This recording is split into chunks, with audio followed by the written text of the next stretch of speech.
ಮೂಡಲ ಮನೆಯ ಮುಸುಕನು ಸರಿಸಿ ಕಂಗಳ ತೆರೆಸಿದೆ ಶುಭೋದಯ. ಮೂಡಲ ಮನೆಯ ಮುಸುಕನು ಸರಿಸಿ ಕಂಗಳ ತೆರೆಸಿದೆ ಶುಭೋದಯ. ಮನಸ್ಸಿನ ಮಗನು ಮೆಲ್ಲನೆ ಅರಳಿಸಿ ಚಂದನ ವನದಲ್ಲಿ ಗಂಧವತಿಯುತ ಹೊಮ್ಮಿಸಿ ಚಿಮ್ಮುವ ಶುಭೋದಯ. ಶುಭೋದಯ ಕರ್ನಾಟಕ, ಶುಭೋದಯ ಕರ್ನಾಟಕ, ಶುಭೋದಯ ಕರ್ನಾಟಕ, ಶುಭೋದಯ ಕರ್ನಾಟಕ. ನಮಸ್ತೆ ವೀಕ್ಷಕರೇ, ಚಂದನ ವಾಹಿನಿಯ ಸಮಸ್ತ ವೀಕ್ಷಕರಿಗೂ ಶುಭೋದಯ ಕರ್ನಾಟಕದ 2ನೇ ಆವೃತ್ತಿಗೆ ಅತ್ಯಂತ ಪ್ರೀತಿಯ ಸ್ವಾಗತ. ಆತ್ಮೀಯ ವೀಕ್ಷಕರೇ, ಹಿಂದೆಲ್ಲ ಗಂಡು ಹೆಣ್ಣನ್ನ ಅವರ ಕೆಲಸದ ಆಧಾರದ ಮೇಲೆ ವಿವರಿಸಿ, ಬಣ್ಣಿಸಿ, ಅರ್ಥೈಸಿ ಅಂದಾಗ ಗಂಡು ದುಡಿದು ಮನೆಗೆ ತರುವವನು, ಹೆಣ್ಣು ಬೇಯಿಸಿ ಉಣಬಡಿಸುವವಳು ಅಂತ ಹೇಳ್ತಾ ಇದ್ರು. ಹೆಣ್ಣಿಗಿಂತ ಗಂಡು ದೈಹಿಕ ಸಾಮರ್ಥ್ಯದಲ್ಲಿ ಬಲವನ್ನು ಹೊಂದಿದ್ರೂ ಕೂಡ ಹೆಣ್ಣು ಸಾಮಾಜಿಕವಾಗಿ, ರಾಜಕೀಯವಾಗಿ, ಆರ್ಥಿಕವಾಗಿ, ಮನರಂಜನಾ ಕ್ಷೇತ್ರದಲ್ಲಿ, ಶೈಕ್ಷಣಿಕವಾಗಿ ಎಷ್ಟೇ ಮುಂದುವರೆದಿದ್ರೂ ಕೂಡ ಎಲ್ಲೋ ಒಂದು ಕಡೆ ಅಸಮಾನತೆಯ ಕೂಗು ಇದ್ದೇ ಇತ್ತು. ಆದರೆ ಯಾವಾಗ ಹೆಣ್ಣು ಕ್ರೀಡಾ ಕ್ಷೇತ್ರದಲ್ಲಿ ತನ್ನ ತಾನು ತೋಡಿಕೊಂಡ್ಲೋ, ಗುರುತಿಸಿಕೊಂಡ್ಲೋ, ಆಗ ಎಲ್ಲೋ ಒಂದು ಕಡೆ ಸಮಾಜವೂ ಕೂಡ, ಪುರುಷ ಸಮಾಜವೂ ಕೂಡ ಹೆಣ್ಣನ್ನ ಇಲ್ಲ, ಹೌದು ಇವರು ನಮ್ಮ ಸರಿಸಮಾನರು ಅಂತ ಒಪ್ಪಿಕೊಳ್ಳುವಂತಹ ಪರಿಸ್ಥಿತಿ ಬಂತು. ಯಾಕಿವತ್ತು ಕ್ರೀಡೆ ಬಗ್ಗೆ, ಹೆಣ್ಣಿನ ಸಾಮರ್ಥ್ಯದ ಬಗ್ಗೆ ಮಾತನಾಡ್ತಿದ್ವಿ ಅಂತ ಹೇಳಿದ್ರೆ, ಇವತ್ತಿನ ನಮ್ಮ ಕಾರ್ಯಕ್ರಮದ ಸಾಧಕಿ ಕೂಡ ಕ್ರೀಡಾ ಕ್ಷೇತ್ರಕ್ಕೆ ಸೇರಿದವರು. ಇವರು ಸಾಕಷ್ಟು ರೇಸ್ಗಳಲ್ಲಿ ಭಾಗಿಯಾಗಿ ಸ್ಪ್ರಿಂಟರ್, ಹರ್ಡ್ಲರ್, ಹೆಪ್ಟಥ್ಲಾನ್ ಜೊತೆಗೆ ಲಾಂಗ್ ಜಂಪ್ನಲ್ಲಿ ಭಾರತವನ್ನ, ಕರ್ನಾಟಕವನ್ನ ಪ್ರತಿನಿಧಿಸಿದ್ದಾರೆ. ಜೊತೆಗೆ 104 ಚಿನ್ನ, ಬೆಳ್ಳಿ, ಕಂಚಿನ ಪದಕಕ್ಕೆ ಮುತ್ತಿಟ್ಟಿದ್ದಾರೆ. ಇವರು ಮಾಡಿದಂತಹ ಒಂದು ಹೆಪ್ಟಥಾನ್ ರೆಕಾರ್ಡ್ ಸುಮಾರು 10 ವರ್ಷಗಳ ಕಾಲ ಯಾರು ಕೂಡ ಬ್ರೇಕೇ ಮಾಡಿರಲಿಲ್ಲ. ಕಾರ್ಯಕ್ರಮಕ್ಕೆ ಬರ್ಮಾಡ್ಕೊಳ್ಳೋಣ ಪ್ರಜ್ಞಾ ಎಸ್ ಪ್ರಕಾಶ್ ಅವರನ್ನ. ಮೇಡಮ್ ನಮಸ್ತೆ, ಕಾರ್ಯಕ್ರಮಕ್ಕೆ ಪ್ರೀತಿಯ ಸ್ವಾಗತ. ನಮಸ್ತೆ. ಶುಭೋದಯ ಕರ್ನಾಟಕ ಕಾರ್ಯಕ್ರಮಕ್ಕೆ ನನ್ನ ಕರೆಸಿದ್ದಕ್ಕೆ ತುಂಬಾ ಧನ್ಯವಾದಗಳನ್ನ ಹೇಳಕ್ಕೆ ಇಷ್ಟಪಡ್ತೀನಿ. ಓಕೆ, ನಿಮ್ಮ ಜೊತೆ ಮಾತನ್ನ ಮುಂದುವರಿಸ್ತೀನಿ. ಅದಕ್ಕಿಂತ ಮುಂಚಿತವಾಗಿ ಇವತ್ತಿನ ಒಂದೊಳ್ಳೆ ಮಾತನ್ನ ನೋಡ್ಕೊಂಬರೋಣ. ಇವತ್ತಿನ ಒಂದೊಳ್ಳೆ ಮಾತು ರಾಷ್ಟ್ರಕವಿ ಕುವೆಂಪು ಅವರದ್ದು. ಯಾವ ಕಾಲದ ಶಾಸ್ತ್ರವೇನು ಹೇಳಿದರೇನು, ಎದೆಯದನಿಗೂ ಮಿಗಿಲು ಶಾಸ್ತ್ರವಿಹುದೇನು, ಎಂದೋ ಮನು ಬರೆದಿಟ್ಟಿದು ಇಂದೆಮಗೆ ಕಟ್ಟೇನು, ನಿನ್ನೆದೆಯದನಿಯೇ ಋಷಿ ಮನು ನಿನಗೆ ನೀನು. ಇದರ ಅರ್ಥ, ಜಾತಿ ಮತದ ಸಂಪ್ರದಾಯಗಳನ್ನು ಪಾಲಿಸುವಾಗ, ದೇವರನ್ನ ಪೂಜಿಸುವಾಗ ಮಾಡಲೇಬೇಕೆಂದು ಶಾಸ್ತ್ರದಲ್ಲಿ ಹೇಳಿರುವ ಕಟ್ಟಳೆಗಿಂತಲೂ ಸಹಮಾನವರೊಡನೆ ಪ್ರೀತಿ, ಕರುಣೆ ಮತ್ತು ಸಾಮರಸ್ಯದ ಸಹಬಾಳ್ವೆಯ ನಡೆ ನುಡಿ ದೊಡ್ಡದೆಂಬ ಸಂಗತಿಯನ್ನ ಕುವೆಂಪು ಇಲ್ಲಿ ಪ್ರಸ್ತಾಪಿಸಿದ್ದಾರೆ. ಒಂದೊಳ್ಳೆ ಮಾತನ್ನ ನೋಡ್ಕೊಂಡ್ ಬಂದ್ವಿ. ಯಾವುದು ಬಹಳ ಈಸಿ, ಓಡೋದ ಮಾತಾಡೋದ? ನಿಜ ಹೇಳ್ಬೇಕಂದ್ರೆ ಓಡೋದೇ ತುಂಬಾ ಈಸಿ ಅನ್ಸ್ತಿದೆ ಇವಾಗ. ಹೇಳ್ಕಂದ್ರೆ ನಾವು ಸ್ಟೇಡಿಯಂ ಅಲ್ಲಿ ಅಷ್ಟು ಕಷ್ಟಪಟ್ಟು ಓಡ್ತೀವಿ, ಎಲ್ಲ ಮಾಡ್ತೀವಿ. ಆದ್ರೆ ಒಂದ್ಸಲ ಸ್ಕ್ರೀನ್ ನ ಫೇಸ್ ಮಾಡ್ಬೇಕಂದಾಗ ಸಂವೇ ನಮ್ಗೆ ಅನ್ಸುತ್ತೆ ಓಡೋದೇ ಚೆನ್ನಾಗಿತ್ತು ಅಂತ. ಹಾಗಿದ್ರೆ ಇವಾಗ ಒಂದು ರೇಸ್ ಮಾಡ್ಬಿಡೋಣ. ಖಂಡಿತ. ಆದ್ರೆ ಇದು ಮಾತಿನ ರೇಸ್. ಖಂಡಿತ. ನಿಮ್ಮ ಬೆಸ್ಟ್ ರೆಕಾರ್ಡ್ ಅಂತ ಬಂದ್ರೆ ನೀವು 11.62 ಸೆಕೆಂಡ್ಸ್ ಅಲ್ಲೆಲ್ಲ 100 ಮೀಟರ್ ಓಡಿರೋದು ಇತಿಹಾಸ ಇದೆ. ಬಟ್ ನೀವಿಲ್ಲ ಏನಂತ ಹೇಳಿದ್ರೆ ರೇಸ್ ಮಾಡಬೇಕು, 1 ಗಂಟೆ ಫುಲ್ ರೇಸ್, ಅದು ಮಾತಿನ ರೇಸ್ ಆಗಿರ್ಬೋದು. ಹೌದು. ಓಕೆ, ಪ್ರಜ್ಞಾ ಎಸ್ ಪ್ರಕಾಶ್, ಕರ್ನಾಟಕವನ್ನ ಬಹಳ ಸಾರಿ ಪ್ರತಿನಿಧಿಸಿದ್ದೀರಿ, ನಿಮ್ಮ ಬಹಳ ದೊಡ್ಡ ರೆಕಾರ್ಡ್ ಇದೆ. ಆದ್ರೆ ಈ ಕ್ರೀಡೆ ಅನ್ನೋದು, ನಾನು ಆರಂಭದಲ್ಲಿ ಹೇಳ್ದಾಗೆ, ಹೆಣ್ಮಕ್ಳು ಕ್ರೀಡೆಗೆ ತೋಡ್ಕೊಳ್ಳೋದು ಬಹಳ ಕಡಿಮೆ. ಅದು ಅವಕಾಶಗಳು ಕಡಿಮೆ ಅಂತಲೋ, ಅದು ಒಪ್ಕೊಳ್ಳೋದಕ್ಕೆ ಕಡಿಮೆ ಅಂತಲೋ. ತಮಗೆ ಬೇಸಿಕಲಿ ಯಾಕೆ ಒಂದು ಸ್ಪೋರ್ಟ್ಸ್ ಅಲ್ಲಿ ಇಂಟ್ರೆಸ್ಟ್ ಬಂತು ಅಂತ? ನನ್ನ ಬೇಸಿಕಲಿ ನಾನು ಕ್ರೀಡೆಯಲ್ಲಿ ತುಂಬ ಇಂಟ್ರೆಸ್ಟ್ ಇತ್ತು ನಂಗೆ ಮುಂಚೆಯಿಂದ. ಚಿಕ್ಕವಳಿಂದನೂ ಕೂಡ ನಾನು ಸ್ಕೂಲ್ ಸ್ಪೋರ್ಟ್ಸಲ್ಲೆಲ್ಲ ತುಂಬ ಭಾಗವಹಿಸ್ತಿದ್ದೆ. ನಾನು ಯಾವುದನ್ನು ಕೂಡ ನನಗೆ ಬಿಟ್ಕೊಡ್ಲಿಕ್ಕೆ ಮನಸ್ಸಿಲ್ಲ. ನನಗೇನಂದರೆ ಎಷ್ಟು ಇವೆಂಟಲ್ಲಿ ನಾನು ಪಾರ್ಟಿಸಿಪೇಟ್ ಮಾಡ್ತೀನಿ, ನನಗೆ ಇಂಡಿವಿಜುವಲ್ ಚಾಂಪಿಯನ್ಶಿಪ್, ವೈಯಕ್ತಿಕ ಪ್ರಶಸ್ತಿ ಸಿಗುತ್ತೆ ಅನ್ನೋ ಖುಷಿಯಲ್ಲೇ ಇರ್ತಿದ್ದೆ. ನಾನು ಇನಿಷಿಯಲಿ ಸ್ಟಾರ್ಟ್ ಮಾಡಿದ್ದು ನಮ್ಮ ಗ್ರಾಮೀಣ ಕ್ರೀಡೆ ಇರ್ಬೋದು, ಖೋ ಖೋ, ಕಬಡ್ಡಿಯಿಂದ ನಾನು ಶುರು ಮಾಡಿದ್ದು. ಅಲ್ಲಿಂದ ಬಾಸ್ಕೆಟ್ಬಾಲ್ ಇರ್ಬೋದು, ವಾಲಿಬಾಲ್ ಇರ್ಬೋದು, ಎಲ್ಲ ಥರ ಕ್ರೀಡೆಗಳು ನಾನು ಭಾಗವಹಿಸಿದ್ದೆ. ಅಂದರೆ ನಂದು ಯಾವ ಥರ ಆಗ್ತಿತ್ತು ಅಂದರೆ, ನಾನು ಯಾವ ಕ್ರೀಡೆಯಲ್ಲೂ ಕೂಡ ಪ್ರಜ್ಞೆ ಇಲ್ಲ ಅಂದರೆ ಅವ್ರು ನೋಡ್ತಿರೋದು ಪ್ರಜ್ಞೆ ಈ ಕ್ರೀಡೆಯಲ್ಲಿಲ್ವಾ ಅಂತ. ಎಲ್ಲ ಕ್ರೀಡೆಯಲ್ಲೂ ಕೂಡ ನಾನು ಭಾಗವಹಿಸ್ತಿದ್ದೆ. ಅದರಿಂದ ನನಗೆ ಒಂದು ಏನು ಹೇಳ್ಕೊಬೇಕಂದ್ರೆ, ಆ ಕ್ರೀಡೆನೇ ನನಗೆ ನಾಟ್ ಓನ್ಲಿ ಸ್ಪೋರ್ಟ್ಸ್ ಬಿಟ್ಟು ಬೇರೆದ್ರಲ್ಲೂ ಕೂಡ ನಾನು ತುಂಬ ಚಾಲೆಂಜಿಂಗ್ ಆಗಿ ತಗೊಂಡು ನಾನು ಮುಂದುವರಕ್ಕೆ ನನಗೆ ತುಂಬ ಹೆಲ್ಪ್ ಆಗಿದೆ ಸ್ಪೋರ್ಟ್ಸಿಂದ. ಓಕೆ, ನಮಗೆ ಸಹಜವಾಗಿ ಬೆಂಗಳೂರಲ್ಲಿ ಅಥ್ಲೀಟ್ಸ್ ಇದ್ದಾರೆ ಅಂತ ಹೇಳಿದ್ರೆ ಅವ್ರಿಗೆ ಭಾಷೆನೇ ಬಹಳ ಕಷ್ಟ. ನಿಮ್ಮ ಭಾಷೆ ಬಹಳ ಸೊಗಸಾಗಿದೆ, ಸ್ಪಷ್ಟವಾಗಿದೆ. ಇದಕ್ಕೆ ರೂಟ್ಸ್ ಬಹಳ ಸಪೋರ್ಟ್ ಆಗಿರುತ್ತೆ. ತಮ್ಮ ತಂದೆ ತಾಯಿ ಆಗಿರಬಹುದು, ತಾವು ಬೆಳೆದು ಬಂದಂತಹ ಊರು. ಹೇಗೆ ಪ್ರಜ್ಞಾ ಅವರ ಈ ಒಂದು ಸಹಜ ಮುಖ, ಸೌಂದರ್ಯ, ನಗು, ಭಾಷೆಯ ಹಿಂದಿರುವಂತಹ ಸೂತ್ರ? ಅದೆಲ್ಲ ನನ್ನ ತಂದೆ ತಾಯಿಗೆ ಹೇಳಬೇಕು. ಯಾಕಂದರೆ ಈ ಭಾಷೆ ಕನ್ನಡ ತುಂಬ ನಾನು ಇಲ್ಲಿ ಕರ್ನಾಟಕದಲ್ಲಿ ಹುಟ್ಟಿ ತುಂಬ ಹೆಮ್ಮೆ ಇದೆ. ಅದ್ರ ಪ್ರಕಾರ ನಾನು ಮೂಲತಃ ನಂದು ಕುಂದಾಪುರದವಳು. ನಾವಿರೋದೆಲ್ಲ ಬೆಂಗಳೂರಿನಲ್ಲೇ. ಆದರೆ ನಮ್ಮ ತಂದೆ ತಾಯಿ ಸಪೋರ್ಟ್ ಏನಿದೆ ನನ್ನ ಸ್ಪೋರ್ಟ್ಸಲ್ಲಿ, ನಂಗೆ ಯಾವುದಕ್ಕೂ ಕೂಡ ನನಗೆ ಬೇಡ ಅಂತ ಹೇಳಿಲ್ಲ. ಎಲ್ಲದಕ್ಕೂ ಸಪೋರ್ಟ್ ಮಾಡಿದ್ದಾರೆ. ನಾನು ಎಲ್ಲ ಸ್ಪೋರ್ಟ್ಸಿಗೆ ಹೋದಾಗ ಕೂಡ ಜೊತೆಲೂ ಕೂಡ ಬಂದಿದ್ದಾರೆ. ಇವಾಗ ನನ್ನ ಕಷ್ಟ, ನಾನು ಸ್ಟೇಡಿಯಮಲ್ಲಿ ಇರ್ಬೋದು, ನಾನು ಟ್ರ್ಯಾಕಲ್ಲಿ ಎಷ್ಟು ನಾನು ಕಷ್ಟಪಟ್ಟು ವರ್ಕೌಟ್ ಮಾಡ್ತಿರ್ತೀನಿ, ಅದೇ ರೀತಿ ಅವರು ಕೂಡ ಆಫ್ ಟ್ರ್ಯಾಕಲ್ಲಿ ನಿಂತ್ಕೊಂಡು ಅವರು ಕೂಡ ದೇವ್ರನ್ನ ಪ್ರೇಮ್ ಮಾಡ್ತಾ ಇರ್ತಾರೆ. ಅಯ್ಯೋ ಚೆನ್ನಾಗಿ ಓಡಲಿ. ಅವರು ಟೆನ್ಷನಲ್ಲಿ ಇರ್ತಾರೆ. ನಾನು ನೋಡಿದ್ದೀನಿ ಅವ್ರ ಮುಖಗಳನ್ನೆಲ್ಲ ಎಷ್ಟು ಟೆನ್ಷನಲ್ಲಿ ಇರ್ತಾರೆ ಓಡಬೇಕಾದ್ರೆ ಎಲ್ಲ. ಅವ್ರ ಸಪೋರ್ಟ್ ತುಂಬ ಇದೆ. ಯಾಕಂದರೆ ಪ್ರತಿಯೊಬ್ಬರ ಯಾರೇ ಏನೇ ಅಚೀವ್ಮೆಂಟ್ ಮಾಡಿರಲಿ ಅವರಿಂದ ಪೇರೆಂಟ್ಸ್ ಇದ್ದೇ ಇರ್ತಾರೆ. ಯಾಕಂದರೆ ಪೇರೆಂಟ್ಸ್ ಸಪೋರ್ಟ್ ಇಲ್ಲ ಅಂದರೆ ನಿಜ ತುಂಬ ಕಷ್ಟ ಇದೆ. ಇವಾಗಿನ ಇದರಲ್ಲಿ ಪೇರೆಂಟ್ಸ್ ಸಪೋರ್ಟ್ ತುಂಬ ಮುಖ್ಯ ಆಗಿರುತ್ತೆ. ಸೊ ಅವ್ರ ಸಪೋರ್ಟಿಂದ ನಾನು ಇವತ್ತು ನೀವು ನಾನು ಇಲ್ಲಿ ಕರೆದು ಕೂರಿಸಿದ ಕಾರಣ ಪಕ್ಕ ನನ್ನ ತಂದೆ ತಾಯಿಗೆ ಸೇರುತ್ತೆ. ಓಕೆ, ಈಗ ಪ್ರಜ್ಞಾ ಅವರು ಖೋಖೋಲಿ ಇರ್ತಾರೆ, ಕಬಡ್ಡಿ ಇರ್ತಾರೆ. 2006ರಲ್ಲಿ ನಿಮಗೊಂದು ಇಲ್ಲ ಇದರಲ್ಲಿ ಏನಾದರೂ ಮಾಡಬೇಕು ಅನ್ನೋಂತಹ ಒಂದು ಮನಸ್ಥೈರ್ಯ ಬರುತ್ತೆ. ಹೌದು. ಹೇಗೆ, ಯಾಕೆ ಬಂತು ಅಂತ? ಯಾಕಂದ್ರೆ ಇವಾಗ ಬಹಳ ಜನ ತಂದೆ ತಾಯಿ ಇರ್ತಾರೆ, ಮಗ ತುಂಬಾ ಚೆನ್ನಾಗಿ ಡ್ಯಾನ್ಸ್ ಮಾಡ್ತಿರ್ತಾನೆ, ಅವ್ರಿಗೂ ಗೊತ್ತು, ಸೊಸೈಟಿಗೂ ಗೊತ್ತು, ಇಲ್ಲ ಅವ್ನು ಓದ್ಲಿ ಅಂತ ಒಂದು ಸೆಕೆಂಡ್ ಥಾಟ್ ಇರುತ್ತೆ. ಸ್ಪೋರ್ಟ್ಸ್ ಅಲ್ಲಿ ಇದ್ರೂ ಇವಾಗ ಆಗಿನ ಜನರೇಷನ್ ಸ್ಪೋರ್ಟ್ಸ್ ಅಂತ ಹೇಳಿದ್ರೆ ಅದು ಲೈಫ್ ಆಗುತ್ತೆ ಅಂತ ಯಾರು ಕೂಡ ಇಮ್ಯಾಜಿನ್ ಮಾಡಿರೋದಿಲ್ಲ ಈ ಒಂದು 10-20 ವರ್ಷದ ಹಿಂದೆ. ಯಾಕಂದ್ರೆ ನಾವು ಇಷ್ಟು ತೆರೆದುಕೊಂಡು ಇರಲಿಲ್ಲ, ಮಾಡರ್ನೈಸೇಷನ್ ಆಗಿರಬಹುದು ಎಲ್ಲ. ಸೊ ಯಾವ ಒಂದು ಪಾಯಿಂಟ್ ಅಲ್ಲಿ ಅನ್ನಿಸ್ತು ಇಲ್ಲ ಇದು ನನ್ನ ಲೈಫ್ ಆಗಬಹುದು ಅಂತ? ಯಾವಾಗ ಅನ್ನಿಸ್ತು? ನನಗೆ 2006 ತನಕ ನನಗೆ ಬೇರೆ ಎಲ್ಲ ಕ್ರೀಡೆಗಳನ್ನ ಭಾಗವಹಿಸ್ತಿದ್ದೆ, ಇಲ್ಲ ಅಂತಿಲ್ಲ. ಆದರೆ ನಾನು ಯಾವಾಗ ಈ ನ್ಯೂಸ್ ಪೇಪರ್ಸ್ ಎಲ್ಲ ಚೆಕ್ ಮಾಡಬೇಕಾದ್ರೆ ನನಗೆ ರೋಲ್ ಮಾಡೆಲ್ ಆಗಿ PT ಉಷಾ ಮೇಡಮ್ದು, ಅಂಜು ಬಾಬಿ ಜಾರ್ಜ್ ಅವ್ರದ್ದೆಲ್ಲ ನಾನು ಫೋಟೋಸ್ ನೋಡಿದಾಗ ಈ ಫೋಟೋದಲ್ಲಿ ಈ ಪೇಪರಲ್ಲಿ ನಂದು ಫೋಟೋ ಬರಬೇಕು ಅಂತ ನಂಗೆ ಅಲ್ಲಿ ಚಾಲೆಂಜ್ ಸ್ಟಾರ್ಟ್ ಆಗಿದ್ದು. ನಮ್ಮ ರಾಷ್ಟ್ರ ನಾನು ರೆಪ್ರೆಸೆಂಟ್ ಮಾಡಬೇಕು, ನಾನು ಕೂಡ ಇದೇ ರೀತಿ ಫೋಟೋದಲ್ಲಿ ಬರಬೇಕಂತ ಅಲ್ಲಿ ಚಾಲೆಂಜ್ ಸ್ಟಾರ್ಟ್ ಆಗಿದ್ದು ನನಗೆ. ಅವರಿಂದ ನಾನು ಹೇಳ್ಬೇಕಂದ್ರೆ ಅಲ್ಲಿಂದ ನಾನು ಪ್ರೊಫೆಷ್ನಲ್ ಆಗಿ ಇಂಡಿವಿಜುವಲ್ ಇವೆಂಟಿಗೆ ಬಂದೆ. ನಾನು ಏನು ಗ್ರೂಪ್ ಇವೆಂಟ್ಸಲ್ಲಿ ಇರ್ತಾ ಇದ್ದೆ. ಯಾಕಂದರೆ ಎಲ್ಲ ಇವೆಂಟಲ್ಲೂ ಎಲ್ಲ ಕ್ರೀಡೆಲ್ಲೂ ಭಾಗವಹಿಸೋಕ್ಕಾಗೋದಿಲ್ಲ. ಯಾಕಂದರೆ ಪ್ರೊಫೆಷ್ನಲ್ ಆಗಿ 1-2 ಇವೆಂಟ್ ಮಾತ್ರ ನಾವು ಸೆಲೆಕ್ಟ್ ಮಾಡಬೇಕಾಗುತ್ತೆ. ಅದರಲ್ಲಿ ನಾನು 100 ಮೀಟರ್ ಹಡಲ್ಸ್ ಮತ್ತು ಲಾಂಗ್ ಜಂಪಲ್ಲಿ ನಾನು ಶುರು ಮಾಡಿದೆ. ಅದರಲ್ಲೂ ಕೂಡ ನನ್ನ ದಿನನಿತ್ಯ ಪ್ರಯತ್ನ. ಅದಕ್ಕೆ ಮೇಯ್ನು ನನ್ನ ಗುರುಗಳು ಕೂಡ ಹೇಳ್ತಾರಲ್ಲ, ಮುಂದೆ ಗುರಿ ಹಿಂದೆ ಗುರು ಇರಬೇಕಂತ. ಸೊ ಅವರಿಂದ ನನಗೆ ನನ್ನ ಇವೆಂಟಿಗೆ ನನ್ನ ಕರೆಕ್ಷನ್ಸ್ ಮಾಡ್ಕೊಂಬಂದರು. ಬಿಕಾಸ್ ನಾರ್ಮಲ್ ಓಡೋದು ಬೇರೆ, ಅಂದರೆ ನಾವು ಟ್ರ್ಯಾಕಲ್ಲಿ ಓಡಬೇಕಾದ್ರೆ ಯಾವ ಥರ ನಾವು ಟೆಕ್ನಿಕಲಿ ನಾವು ಇರಬೇಕು, ನಾವು ಬ್ಲಾಕ್ ಸ್ಟಾರ್ಟ್ ಹೇಗೆ ಮಾಡ್ತೀವಿ, ಫಿನಿಶಿಂಗ್ ಹೇಗೆ ಮಾಡ್ತೀವಿ, ಫಿನಿಶಿಂಗ್ ಸ್ಟ್ರಾಂಗ್ ಇರಬೇಕು, ಅದೆಲ್ಲ ನಮ್ಮ ಗುರುಗಳು ಕೂಡ ನನಗೆ ತುಂಬ ಟೀಚ್ ಮಾಡಿದ್ದಾರೆ. ನೀವು ಹೇಳೋ ಥರ ಮುಂಚೆ 10 ವರ್ಷದ ಮುಂಚೆ ಇದ್ದಿದ್ದ ಸಪೋರ್ಟ್ ಏನು ನಮ್ಮ ಸರ್ಕಾರದಿಂದ ಇರಬಹುದು, ಅಲ್ಲಿಗೆ ಇವಾಗ ಕಂಪೇರ್ ಮಾಡೋದು ತುಂಬ ಚೆನ್ನಾಗಿದೆ. ನಂಗೆ ಆವಾಗ ಸಪೋರ್ಟ್ ಚೆನ್ನಾಗಿತ್ತು, ಬಟ್ ಇವಾಗಿನ ಮಕ್ಕಳಿಗೆ ಮುಂದೆ ಬರೋರಿಗೆ ತುಂಬ ಒಳ್ಳೆ ಸಪೋರ್ಟ್ ಇದೆ.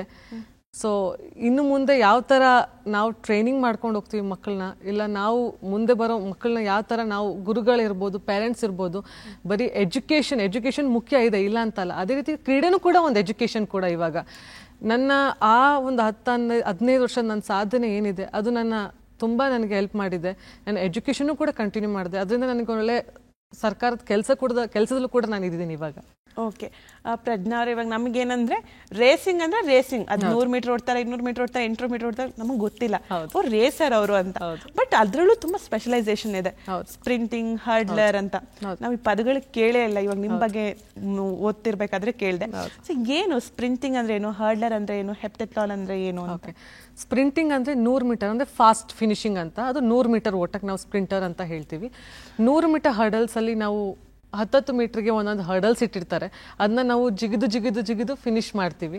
ಅಂದ್ರೆ ಹೈ ಜಂಪ್ ತರ ಹೈ ಜಂಪ್ ಅಲ್ಲ, ಹರ್ಡಲ್ಸ್, ಅಡೆತಡೆ ಓಟ ಅಂತ ಇರುತ್ತೆ. ನಾವು ಒಂದು ಪಿಕ್ಚರ್ ಗಮನಿಸ್ತಾ ಇದ್ದೀವಿ. ನೀವೇನದು? ಹೌದು, ನಾನು. ಓಕೆ, ಅದು ನಾನೇ.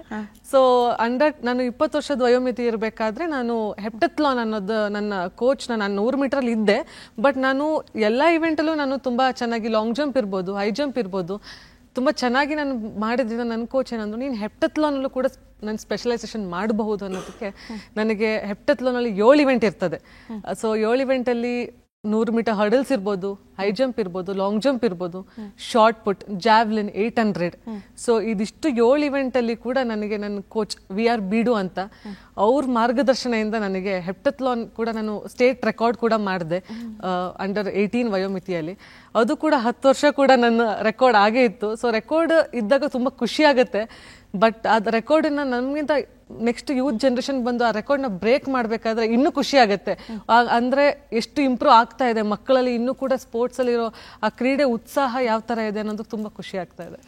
ಪ್ರಜ್ಞಾ ದಾಖಲೆಯ ಓಟ ಅಂತ ಒಂದು ಪೇಪರ್ ಬರಹನ ನೋಡ್ತಾ ಇದ್ದೆ, ಬಹಳ ಸಂತೋಷ ಆಗುತ್ತೆ. ಈ ಹೆಪ್ಟಥ್ಲಾನ್ ಬಗ್ಗೆ ತಾವು ಹೇಳ್ತಾ ಇದ್ರಿ, ಹೈ ಜಂಪ್ ಇರುತ್ತೆ, ಲಾಂಗ್ ಜಂಪ್ ಇರುತ್ತೆ, ಜಾವ್ಲಿನ್ ಎಲ್ಲ ಇರುತ್ತೆ ಅಂತ ಹೇಳಿ. ಅದು ಒಂದೇ ಸ್ಟ್ರೆಚ್ ಅಲ್ಲಿ ನಡೆಯುವಂತಂದ ಅಥವಾ ಹೇಗೆ? ಇಲ್ಲ, ಅದಕ್ಕೂ ನಮ್ಗೆ ಟೈಮ್ ಅಂತ ಕೊಟ್ಟಿರ್ತಾರೆ. ಇವಾಗ 3 ದಿನದಲ್ಲಿ ಕ್ರೀಡೆ ದಿನ ಇರುತ್ತೆ, ಅದರಲ್ಲಿ 2 ದಿನ ಏನು ಬೆಳಗಿನ ಜಾವ ಹೈ ಜಂಪ್ ಇದ್ರೆ ಅದಕ್ಕೊಂದು 1 hour ಟೈಮ್ ಕೊಡ್ತಾರೆ. ಒಂದಿನದಲ್ಲಿ 4 ಇವೆಂಟ್ ಇದ್ರೆ ನೆಕ್ಸ್ಟ್ ಡೇಲಿ 3 ಇವೆಂಟ್ ಇರ್ತದೆ, ಆ ಥರ ಮಾಡ್ತಿದ್ರು. ಬಟ್ ಅದು ಪಾಯಿಂಟ್ಸ್ ಮುಖಾಂತರ ನಮಗೆ ಕೌಂಟ್ ಆಗ್ತಾ ಇತ್ತು ನಮ್ದು ಯಾವ ಥರ. ಯಾಕಂದ್ರೆ 100 ಮೀಟರಲ್ಲಿ ನಮ್ಗೆ ಯಾವ ಥರ ಕಾಣುತ್ತೆ ಅಂದರೆ ಫಿನಿಶಿಂಗ್ ಮಾಡ್ತೀವಿ ಫಸ್ಟ್, ಸೆಕೆಂಡ್, ಥರ್ಡ್. ಬಟ್ ಹೆಪ್ಟಥ್ಲಾನಲ್ಲಿ ಪಾಯಿಂಟ್ಸ್ ತುಂಬ ಇಂಪಾರ್ಟೆಂಟ್ ಆಗುತ್ತೆ. ಒಂದೊಂದು ಸೆಕೆಂಡಿಗೆ ಒಂದೊಂದು ಅಂಕಗಳನ್ನ ಇರ್ತೀವಿ. ಅಂದ್ರೆ ಪಾಯಿಂಟ್ಸ್ ಅಂದ್ರೆ ಇವಾಗ ನಾವು ಎಷ್ಟು ಕವರ್ ಮಾಡ್ತೀವಿ ಅನ್ನೋದು ಆಧಾರದ ಮೇಲೆ ಅಥವಾ ಸಮಯದ ಆಧಾರದ ಮೇಲೆ? ಸಮಯದ ಆಧಾರದ ಮೇಲೆ. ಈಗ ಲಾಂಗ್ ಜಂಪ್ ನಾನು 6 ಮೀಟರ್ ಮಾಡ್ತಿದ್ದೀನಿ, 6 ಮೀಟರ್ಗೆ ಒಂದು ಪಾಯಿಂಟ್ಸ್ ಅಂತ ಇರುತ್ತೆ. ಆ ಪಾಯಿಂಟ್ಸ್ ಮೇಲೆ ಟೋಟಲ್ 7 ಇವೆಂಟ್ ಆದ್ಮೇಲೆ ಅದನ್ನ ಟೋಟಲ್ ಪಾಯಿಂಟ್ಸ್ ಹಾಕಿ ಫಸ್ಟ್, ಸೆಕೆಂಡ್, ಥರ್ಡ್ ಅಂತ ನಾವು ಕೊಡ್ತೀವಿ. ಇವಾಗ ಲಾಂಗ್ ಜಂಪಲ್ಲಿ ನಾನು ಫಸ್ಟ್ ಮಾಡಿರ್ಬೋದು, ಹೈ ಜಂಪಲ್ಲಿ ಇನ್ನೊಂದು ಹುಡುಗಿ ಫಸ್ಟ್ ಮಾಡಿರ್ಬೋದು. ಬಟ್ ಅದು ಪಾಯಿಂಟ್ಸ್ ಲಾಸ್ಟ್ ಅಲ್ಲಿ ಏನ್ ಕವರ್ ಆಗುತ್ತೆ ಅದು ಮ್ಯಾಟರ್ ಆಗುತ್ತೆ heptathlon. What was your points? ಏನ ನೆನಪು? 4153 ಪಾಯಿಂಟ್ಸ್ ನನ್ನ ರೆಕಾರ್ಡ್ ಇದ್ದಿದ್ದು. ನಿಮ್ಮ ಹಿಂದಿನವ್ರದ್ದು? 4100 ಅಷ್ಟೇ ಪಾಯಿಂಟ್. ನಾನು 73 ಪಾಯಿಂಟ್ ನಾನು ಮಾಡಿ ಬ್ರೇಕ್ ಮಾಡಿದ್ದೆ ಅವ್ರ ರೆಕಾರ್ಡ್ನ. ಹೌದು. ಸೊ ಇದೆಲ್ಲ ನಮ್ಮ ಹೇಳ್ತಿರಲ್ಲ, ನಾವು ದಿನನಿತ್ಯ ನಾವು ವರ್ಕೌಟ್ ಏನ್ ಮಾಡ್ತೀವಿ. ಇವಾಗ 100 ಮೀಟರ್ನ 11 ಸೆಕೆಂಡ್ ಓಡ್ಬೇಕಂದ್ರೆ ಅದೇ 10 ವರ್ಷದಿಂದ ನಾನು ಅದೇ 100 ಮೀಟರ್ ನಾನು 17 ಸೆಕೆಂಡ್ 20 ಸೆಕೆಂಡ್ ಓಡಿದ್ದು ಇದೆ. ಆದ್ರೆ ಆ ಒಂದೊಂದು ಸೆಕೆಂಡ್ ನಾವು ಮೈನಸ್ ಮಾಡ್ಕೊಂಡ್ ಬರ್ಬೇಕಂದ್ರೆ ದಿನನಿತ್ಯದ ಆ ಶ್ರಮ ಇದೆ ಅಲ್ಲ, ದಿನ ಬೆಳಿಗ್ಗೆ ಸಾಯಂಕಾಲ ನಾವು ಮಾಡೋ ವರ್ಕೌಟ್ ಇರ್ಬೋದು, ಆ ಫೋಕಸ್ ಇರ್ಬೋದು, ನಮ್ದು ಏನ್ ಡೆಡಿಕೇಶನ್ ಇದೆ. ನಾನು ಈ ಸೆಕೆಂಡ್ ಕಮ್ಮಿ ಮಾಡ್ಬೇಕಂದ್ರೆ ನಾನು ಒಂದಿನ ಕೂಡ ವರ್ಕೌಟ್ ಮಿಸ್ ಮಾಡ್ತಾ ಇರ್ಲಿಲ್ಲ. ಭಾನುವಾರ ಒಂದಿನ ರೆಸ್ಟ್ ಇದ್ರು ಕೂಡ ಅದ್ರಲ್ಲೂ ನಾವು ಸ್ವಿಮ್ಮಿಂಗ್ ಮಾಡಿ ಏನಾದ್ರು ನಮ್ ರಿಲ್ಯಾಕ್ಸೇಷನ್ ಮಾಡ್ಕೊತಾ ಇದ್ವಿ. ನಾವು ಅಷ್ಟು ಫೋಕಸ್ ಆಗಿರ್ತಿದ್ವಿ. ನಮ್ಮ ಊಟ ತಿನ್ಸಿರ್ಬೋದು, ಫುಡ್ ಡಯಟ್ ಇರ್ಬೋದು, ನಾವು ತುಂಬಾ ಸ್ಯಾಕ್ರಿಫೈಸ್ ಮಾಡ್ಬೇಕಾಗುತ್ತೆ ಸ್ಪೋರ್ಟ್ಸ್ ಅಲ್ಲಿ. ಸ್ಯಾಕ್ರಿಫೈಸ್ ಇಲ್ಲದೆ ಯಾವುದೂ ಆಗೋದಿಲ್ಲ ಇವಾಗಿನ ಇದರಲ್ಲಿ. ಸೊ ಸ್ಯಾಕ್ರಿಫೈಸ್ ತುಂಬಾ ಇಂಪಾರ್ಟೆಂಟ್ ಆಗುತ್ತೆ. ಅಟ್ ದಿಸ್ ಪಾಯಿಂಟ್ ನಿಮ್ಗೆ ಟೈಮ್ ಅನ್ನೋದು ಎಷ್ಟು ಇಂಪಾರ್ಟೆಂಟ್ ಅಂತ ಅನ್ಸುತ್ತೆ? ಟೈಮ್ ತುಂಬ ಇಂಪಾರ್ಟೆಂಟ್. ಯಾಕಂದರೆ ನಾವು ಇವತ್ತು ನಾನೇನು ಇಲ್ಲಿ ಕೂತ್ಕೊಂಡು ಮಾತಾಡ್ತಿದ್ದೀನಿ ಅದು ತುಂಬ ಇಂಪಾರ್ಟೆಂಟ್. ಅದೇ ಥರ ನಾವು ನೆಕ್ಸ್ಟ್ ಮೂಮೆಂಟಿಗೆ ನಮ್ಗೆ ಈ ಚಾನ್ಸ್ ಸಿಗುತ್ತೋ ಇಲ್ವೋ ಹೇಳೋಕ್ಕಾಗಲ್ಲ. ಅದೇ ರೀತಿ ಆ ಟೈಮ್ನ ಯುಟಿಲೈಸೇಷನ್ ಮಾಡೋದಿದೆಯಲ್ಲ ತುಂಬ ಇಂಪಾರ್ಟೆಂಟ್. ಬಿಕಾಸ್ ನಾನು ಇವಾಗ ಏನು 11 ಸೆಕೆಂಡಲ್ಲಿ ಓಡಿದ್ದೀನಿ ಅಂದಾಗ 11 ಸೆಕೆಂಡ್ಸ್ ಹೇಗೆ ಹೋಗುತ್ತೆ ಅನ್ನೋದು ಗೊತ್ತಾಗಲ್ಲ. ಬಟ್ ಆ 11 ಸೆಕೆಂಡ್ಗೆ ನಾನು ಹಾಕಿರೋ ಟೈಮ್ ಇದೆ ಅಲ್ಲ, ಅದು ತುಂಬ ಇಂಪಾರ್ಟೆಂಟ್ ಇತ್ತು. ಸೊ ಯಾವುದನ್ನು ಕೂಡ ಟೈಮ್ನ ಮಾತ್ರ ವೇಸ್ಟ್ ಮಾಡಬಾರ್ದು. ನಾನು ಅದನ್ನೇ ಹೇಳೋದು, ಟೈಮ್ ವೇಸ್ಟ್ ಮಾಡಿದ್ರೆ ಎಲ್ಲ ವೇಸ್ಟ್ ಅಂತ ಹೇಳ್ತೀನಿ. ಟೈಮ್ನ ಅದು ಯಾವ ಥರ ನಾವು ಯುಟಿಲೈಸ್ ಮಾಡ್ಕೊತೀವಿ, ಯಾವ ಥರ ನಾವು ಆ ಟೈಮ್ನ ನಾವು ಯಾವ ಒಳ್ಳೆ ರೀತಿಗೆ ನಾವು ಮುಂದುವರ್ಸ್ಕೊಂಡು ಹೋಗ್ತೀವಿ, ಅದು ತುಂಬ ಇಂಪಾರ್ಟೆಂಟ್ ಆಗಿರುತ್ತೆ. ಮ್ಯಾಮ್, ನೀವು ನ್ಯಾಷನಲ್ಸ್ ಮಾಡಿದ್ದೀರಿ, ಹೌದು, ಸ್ಟೇಟಲ್ಲಿ ಆಡಿದ್ದೀರಿ. ಯಾವಾಗಲಾದರೂ ಕೂದಲೆಳೆ ಅಂತರದಲ್ಲಿ ಮಿಸ್ ಆಗಿರೋದು, ಆ ಬೆಳ್ಳಿ ಕಂಚಿಗೆ ಸ್ಟಿಕ್ ಆಗಿರೋದು, ಚಿನ್ನದಿಂದ ಬೆಳ್ಳಿ ಬಂದಿರೋದು, ಆ ಥರದ್ದೇನಾದರೂ? ತುಂಬ ಇದೆ. ಯಾಕಂದರೆ ನಾವು ನ್ಯಾಷನಲ್ಸ್ ಅಂತ ಹೋದಾಗ ಯಾರು ತುಂಬ ಡಿಫ್ರೆನ್ಸಲ್ಲಿ ನಾವಿರಲ್ಲ. ಎಲ್ಲ ನಾವು ನೀವು ಹೇಳ್ದಂಗೆ ಕೂದಲೆಳೆಯಲ್ಲೇ ನಾವು ಫಸ್ಟ್ ಸೆಕೆಂಡ್ ಥರ್ಡ್ ಬಂದಿದ್ದಿದೆ. ಸೊ ಆ ಫಸ್ಟ್ ಸೆಕೆಂಡ್ ಬಂದಾಗ ಆ ಒಂದು ಮಿಲಿ ಸೆಕೆಂಡಲ್ಲಿ ನಾವು ಹೋಗಿರ್ತೀವಲ್ಲ, ತುಂಬ ಬೇಜಾರಾಗಿರುತ್ತೆ ಮಾತ್ರ. ಬಟ್ ಒಂದು ಕಡೆ ಏನಂದರೆ ಆ ಸೆಕೆಂಡಲ್ಲಿ ನಾನು ಏನು ತಪ್ಪು ಮಾಡಿದ್ದೀನಿ ಅದನ್ನು ನಾನು ಲಿಸ್ಟ್ ಔಟ್ ಮಾಡ್ಕೊತಾ ಇದ್ದೆ. ನಾನು ಮಾಡಿದ ತಪ್ಪೇನು, ಯಾಕೆ ನನಗೆ ಈ ಮಿಲಿ ಸೆಕೆಂಡ್ ನಾನು ಹಿಂದೆ ಉಳಿದೆ. ಯಾಕಂದರೆ ನಾವು ಬೇರೆ ರಾಜ್ಯಕ್ಕೆ ಹೋದಾಗ ನಾವು ಅಲ್ಲಿನ ವೆದರ್ ಕಂಡೀಷನ್ ಇರ್ಬೋದು, ಅಲ್ಲಿನ ಫುಡ್ ಇರ್ಬೋದು, ತುಂಬ ವ್ಯತ್ಯಾಸ ಬೀಳುತ್ತೆ. ಯಾಕಂದರೆ ನಾವು ಬೆಂಗಳೂರು, ನಮ್ಮ ಕರ್ನಾಟಕ ಒಂಥರ ಮಾಡ್ರೇಟ್ ವೆದರ್, ನಮ್ಗೆಲ್ಲದಕ್ಕೂ ಸೆಟ್ ಆಗುತ್ತೆ. ಅದೇ ನಾವು ನಾರ್ತ್ ಸೈಡಿಗೆಲ್ಲ ಹೋದಾಗ ತುಂಬ ಎಕ್ಸ್ಟ್ರೀಮ್ ಬಿಸಿಲಿರುತ್ತೆ. ನಾವು ತುಂಬ ಡಿಹೈಡ್ರೇಟ್ ಆಗಿ ಹೋಗ್ತೀವಿ ಒಂದೊಂದ್ಸಲ, ತುಂಬ ಚಳಿ ಕೂಡ ಇರುತ್ತೆ ಒಂದೊಂದ್ಸಲ. ಅದೇನಾಗುತ್ತೆ ಬಾಡಿಯಲ್ಲಿ ಆಟೋಮೆಟಿಕ್ ಏರುಪೇರು ಆಗೇ ಆಗುತ್ತೆ. ಸೊ ಕೂದಲೆಳೆಯಿಂದ ಮಿಸ್ ಆಗಿರೋದು ತುಂಬ ಇದೆ, ಆ ಕೂದಲೆಳೆಯಿಂದ ವಿನ್ ಆಗಿರೋದು ತುಂಬ ಇದೆ ನಾನು. ಹಾಂ, ಅಂದರೆ ಇವಾಗ ನಾವು ಜನರಲಿ ಮಾತಾಡ್ಬೇಕಾದ್ರೆ ಹೇಳ್ತಿರ್ತೀವಲ್ವಾ, ಇವಾಗ ನಾವೇನೋ 1 ಗಂಟೆ ಕೂತ್ಕೊಂಡಿದ್ರು ಕೂಡ ನಮ್ಮ ತಲೆಯಲ್ಲಿ ಏನು ಓಡಿರಲ್ಲ. ಬಟ್ ನಿಮ್ಗೆ 11 ಸೆಕೆಂಡಲ್ಲಿ ಏನು ಥಾಟ್ ಓಡ್ತಿರುತ್ತೆ ಅಂತ. 11 ಸೆಕೆಂಡ್ ನಿಜ ಹೇಳ್ಬೇಕಂದ್ರೆ ನಾನು ಕೂಡ ಬ್ಲ್ಯಾಂಕೇ ಆಗಿರ್ತೀವಿ. ಬಿಕಾಸ್ ಯಾವ ಥರ ಅಂದರೆ ನಾವು ಆನ್ ಯೋರ್ ಮಾರ್ಕ್ ಪೊಸಿಷನ್ ನಾವು ಏನು ಇರ್ತೀವಿ, like breathe in and breathe out ಅಷ್ಟೇ ಮಾಡೋದು ನಾವು. ನಮ್ಮದು ಫೋಕಸ್ ಏನಿದ್ರು ಸ್ಟಾರ್ಟ್ ಮಾಡ್ತೀನಿ, ಆಕ್ಸಲರೇಟ್ ಮಾಡ್ತೀನಿ, ಫಿನಿಶಿಂಗ್ ಮಾಡ್ತೀನಿ, ಅಷ್ಟೇ ನಂದಿರೋದು. ಅಲ್ಲಿ ಕ್ರೌಡ್ ಇರ್ತಾರೆ, ಎಲ್ಲರೂ ಕ್ರೌಡ್ ಕಿಡ್ಸ್ಕೊತಾ ಇರ್ತಾರೆ, ಬಟ್ ನಮ್ಮ ಫೋಕಸ್ ಏನಿರುತ್ತೆ ಅಂದರೆ ಫಿನಿಶಿಂಗ್ ಮಾತ್ರ. ಆ ಫಿನಿಶಿಂಗ್ ಗೆರೆನ ನಾವು ಯಾವಾಗ ತಲುಪ್ತೀವಿ, ನಾವು ಯಾವ ಥರ ಪುಷ್ ಮಾಡ್ತೀವಿ, ನಾವು ಇಷ್ಟು ದಿನ ಕಷ್ಟಪಟ್ಟಿದ್ದು ಏನು, ನಾವು ಆ ಒಂದು ಕಾಂಪಿಟೇಷನಿಗೆ ನಾವು ಇಷ್ಟು ದಿನ ವರ್ಕೌಟ್ ಮಾಡಿರ್ತೀವಿ, ಆ ಕಾಂಪಿಟೇಷನ್ನೇ ಮೇನ್ ಇರುತ್ತೆ ನಮ್ಮದು. ಸೊ ನಮ್ಮ ಫೋಕಸ್ ಏನಿದ್ರು ಫಿನಿಶಿಂಗ್ ಲೈನ್ ಮಾತ್ರ ಇರುತ್ತೆ. ಓಕೆ, ಸೊ ನಿಮ್ಮ ಹ್ಯಾಬಿಟ್ಸ್ ಬಗ್ಗೆ ಹೇಳಿ. ಇವಾಗ ರುಟೀನ್ ಹೇಗಿರುತ್ತೆ ಅಂತ ಅಂದರೆ ಎಷ್ಟು ಗಂಟೆಗೆ ಹೇಳ್ತೀರಿ, ಏನು ಫುಡ್ ತಗೋತೀರಿ, ಮತ್ತು ಈಗ ತಾವು ಹೇಳ್ದಾಗೇ ಒಂದು ರೇಸನ್ನ 11 ಸೆಕೆಂಡಲ್ಲಿ ನೀವು ಫಿನಿಶ್ ಮಾಡಬೇಕಂದ್ರೆ ಇದಕ್ಕೆ 10 ವರ್ಷದ ಸ್ಟ್ರಗಲ್ ಇರುತ್ತೆ ಅಲ್ವಾ, ಒಂದು ರೇಸ್ನ ಇಷ್ಟು ಕಷ್ಟಪಟ್ಟಿದ್ದು ಮಾಡಿದೆ. ಸೊ ಇದ್ರ ಬಗ್ಗೆ ಹೇಳೋದಾದ್ರೆ, ಸೊ ನಮ್ಮ ಈ 11 ಸೆಕೆಂಡ್ ಇರ್ಬೋದು. ನಾನು ವರ್ಕೌಟ್ ಯಾವ ಥರ ಅಂದರೆ ಬೆಳಗಿನ ಜಾವ 4 ಗಂಟೆಗೆ ಎದ್ದೇಳ್ತಾ ಇದ್ದೆ. ಸೊ ಈ 4 ಗಂಟೆ ಹೇಗಾಗ್ತಿತ್ತು ಅಂದರೆ, ಇವಾಗ ನಾನು ಹೇಳೋದು ಈಸಿ ಇರ್ಬೋದು, ಬಟ್ ಆವಾಗಿನ ಕಾಲ ಟೈಮಲ್ಲಿ 4 ಗಂಟೆಗೆ ಎದ್ದು ನನ್ನ ಜೊತೆ ನನ್ನ ತಂದೆ ತಾಯಿ ಕೂಡ ಪಾಪ ಅವ್ರು ಎದ್ದೇಳ್ತಾ ಇದ್ರು. ನನ್ನ ತಂದೆ ಕೂಡ ನನ್ನ ಅಕಂಪನಿ ಮಾಡ್ತಾಯಿದ್ರು, ಅವರು ಬಂದು ನನ್ನ ಜೊತೆ ಅಲ್ಲಿ ಕೂತ್ಕೊಂಡು ಟ್ರೈನಿಂಗಲ್ಲಿ. ಸೊ ಆ 4 ಗಂಟೆಯಿಂದ ನಾನು 8 ಗಂಟೆ ತನಕ ಏನು ಸ್ಟೇಡಿಯಮಲ್ಲಿ 5 ಗಂಟೆಯಿಂದ 8 ಗಂಟೆಗೆ ವರ್ಕೌಟ್ ಮಾಡ್ತಾಯಿದ್ದೆ. ಅದಾದಮೇಲೆ ಮನೆಗೆ ಬಂದು ಒಂದು ಹಾಫ್ ಆನ್ ಅವರ್ ಬ್ರೇಕ್ ಅಷ್ಟೇ ನಂಗೆ ಇರ್ತಿತ್ತು. ಸ್ಕೂಲಿಗೆ ಹೋಗಿ ಸ್ಕೂಲಿಂದ ನನ್ನ ವರ್ಕೌಟ್ ಮುಗಿಸ್ಕೊಂಡು ನನ್ನ ಕ್ಲಾಸಸ್ ಮುಗಿಸ್ಕೊಂಡು ಮನೆಗೆ ಬಂದು ಮತ್ತೆ 4 ಗಂಟೆಗೆ ಮತ್ತೆ ನಾನು ಸ್ಟೇಡಿಯಮಲ್ಲಿ ಇರ್ತಾಯಿದ್ದೆ. ಸೊ ಇದು ಯಾವ ಥರ ಅಂದರೆ ನಾವು ಕಮಿಟ್ ಆಗಿರಬೇಕು. ನಾವು ಯಾವುದೇ ಸ್ಪೋರ್ಟ್ ಏನೇ ಮಾಡಿದ್ರು ಒಂದು ಕಮಿಟ್ಮೆಂಟ್ ಅನ್ನೋದಿರಬೇಕು. ಸೊ ಕಮಿಟ್ಮೆಂಟ್ ಇಲ್ಲ ಅಂದರೆ ಯಾವುದೂ ಸಾಧ್ಯ ಇಲ್ಲ. ಇವಾಗ ಒಂದೊಂದ್ಸಲ ನಮ್ಗೆ ಅನ್ಸುತ್ತೆ ನಾವು 5 ಗಂಟೆಗೆ ಎದ್ದೇಳಬೇಕಾ, ಬೆಳಿಗ್ಗೆ 4 ಗಂಟೆಗೆ ಎದ್ದೇಳೋದು ಹೇಗೆ ಅಂತ. ಬಟ್ ನಮ್ಗೆ ಇವಾಗ ಇಲ್ಲ, ನಾನು ಈ ವರ್ಕೌಟಿಗೆ ನಾನು 4 ಗಂಟೆಗೆ ಎದ್ರೇ ನಾನು ವಿನ್ ಆಗೋಕ್ಕೆ ಸಾಧ್ಯ ಇದೆ ಅಂತ ಹೇಳಿದಾಗ ಯಾಕೆ ಸಾಧ್ಯ ಇಲ್ಲ? 4 ಗಂಟೆಗೆ ಆಟೋಮೆಟಿಕ್ ನಮ್ಗೆ ಒಂದಿನ ಅಲ್ರಾಮ್ ಇಟ್ಕೊತೀವಿ, ಸೆಕೆಂಡ್ ಡೇ ಅಲ್ರಾಮ್ ಇಟ್ಕೊತೀವಿ, ಕಷ್ಟ ಆಗುತ್ತೆ ಎದ್ದೇಳೋದು. ಬಟ್ 3ನೇ ದಿನ ನಮ್ಗೆ ಅಲ್ರಾಮ್ ಬೇಕೇ ಆಗಿಲ್ಲ, ನಮ್ಗೆ ಆಟೋಮೆಟಿಕ್ ಎಚ್ಚರಿಕೆ ಆಗಿಬಿಡುತ್ತೆ. ಬಿಕಾಸ್ ಯಾವುದೇ ಒಂದು ಗೆಲುವು ನಾವು ವಿನ್ ಆಗಬೇಕಂತ ಇದ್ದಾಗ ನಮ್ಗೆ ಯಾವ ಅಲ್ರಾಮ್ಗೂ ಯಾವುದು ಬೇಕಾಗಿಲ್ಲ, ನಾವು ಆಟೋಮೆಟಿಕ್ಕಾಗಿ ಎದ್ದು ರೆಡಿ ಆಗಿಬಿಡ್ತೀವಿ ವರ್ಕೌಟಿಗೆ. ಮಳೆ ಇರಲಿ ಬಿಸಿಲಿರಲಿ, ಮಳೆಲೂ ಕೂಡ ನಮ್ಗೆ ವರ್ಕೌಟ್ ಮಾಡಿದ್ದಿದೆ, ಬಿಸಿಲಲ್ಲೂ ಕೂಡ ವರ್ಕೌಟ್ ಮಾಡಿದ್ದಿದೆ. ನಾವು ಇದು ಯಾವುದು ಕೂಡ ನೋಡಲ್ಲ. ನಮಗಿರೋದು ಮೇಯ್ನು ನಾವು ಅಚೀವ್ ಮಾಡಬೇಕು. ನಮ್ಮ ರಾಷ್ಟ್ರ, ನಮ್ಮ ಭಾರತ ದೇಶ, ನಾವು ಕೂಡ ಅಚೀವ್ಮೆಂಟ್ ಇದೆ ಸ್ಪೋರ್ಟ್ಸಲ್ಲೂ ಕೂಡ ನಾವು ನಮ್ಮ ಸ್ಥಾನಗಳನ್ನ ನಾವು ಕೊಡಬೇಕಂತ ನಾವು ಬಂದೇ ಬರ್ತೀವಿ. Hard work should be the habit ಅಂತ ತಾವು ಹೇಳ್ತೀವಿ. ಓಕೆ, ಸೊ ಫುಡ್ ಹ್ಯಾಬಿಟ್ ಬಗ್ಗೆ ಹೇಳಿ. ಯಾಕಂದ್ರೆ ಇವಾಗ ನಾವು ಸ್ಪೋರ್ಟ್ಸ್ ಮಾಡೋರು ನೋಡಿದ್ರೆ ಅವ್ರಿಗೆ ಇಂಥದ್ದು ತಿನ್ನಬಾರ್ದು, ಇಂಥದ್ದು ಫಾಲೋ ಮಾಡಬೇಕು ಅಂತ ಇರುತ್ತೆ. So most of the youths fail ಆಗೋದೇ ಅದರಲ್ಲಿ. ಏನೋ ಇವತ್ತೊಂದಿನ ಸ್ಕಿಪ್ ಮಾಡೋಣ, ಚೀಟ್ ಡೇ, ಜಂಕ್ ಡೇ ಅಂತ. ಸೊ ತಮ್ಮ ವರ್ಕೌಟ್ ಅಥವಾ ಫುಡ್ ತುಂಬ ಡೆಡಿಕೇಟೆಡ್ ಆಗಿದ್ದೆ, ಎಸ್ಪೆಷಲಿ ಫುಡ್ಡಲ್ಲಿ.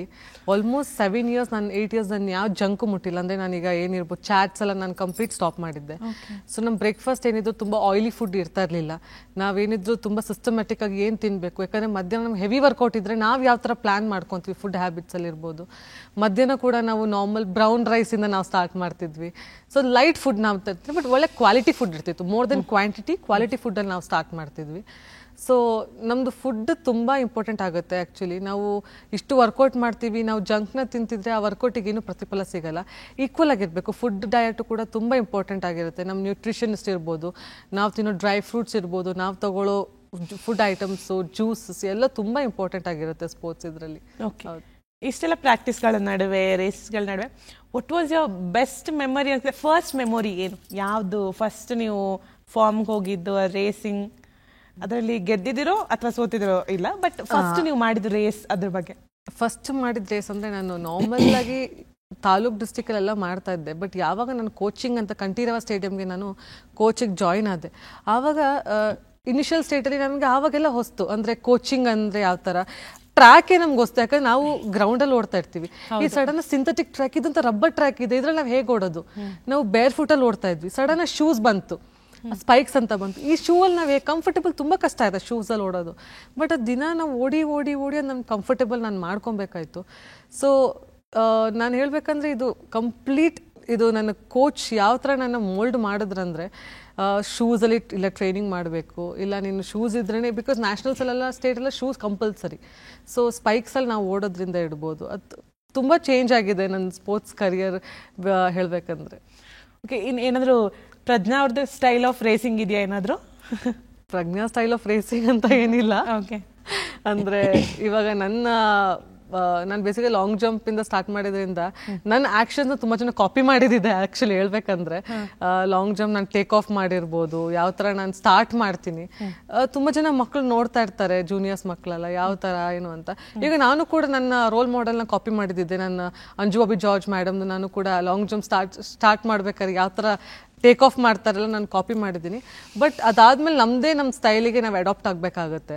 ಸ್ಟಾರ್ಟಿಂಗ್ ಇನಿಷಿಯಲಿ ಹೇಳ್ಬೇಕಂದ್ರೆ ಆವಾಗ ಎಲ್ಲ ರೋಲ್ ಮಾಡೆಲ್ಸ್ ಇರ್ತಾರೆ ನಮಗೆ.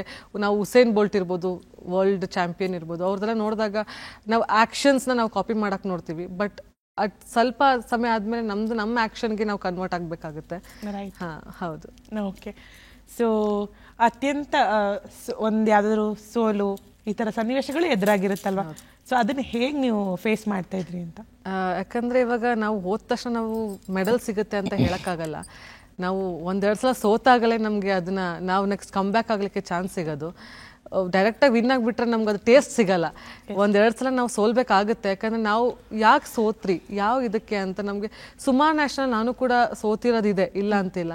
ಅದನ್ನು ನಾವು ಹೇಳ್ದಂಗೆ ನಾನು ಲಿಸ್ಟ್ ಔಟ್ ಮಾಡ್ಕೊಂಡು ಯಾಕೆ ನಾನು ಸೋಲೋ ಕಾರಣ, ನಾನು ಏನು ತಪ್ಪು ಮಾಡಿದ್ದೀನಿ, ನನ್ನ ಗುರುಗಳ ಮುಂದೆ ಕೂತ್ಕೊಂಡು ನಾನು ಚರ್ಚಿಸ್ತಾ ಇದ್ದೆ.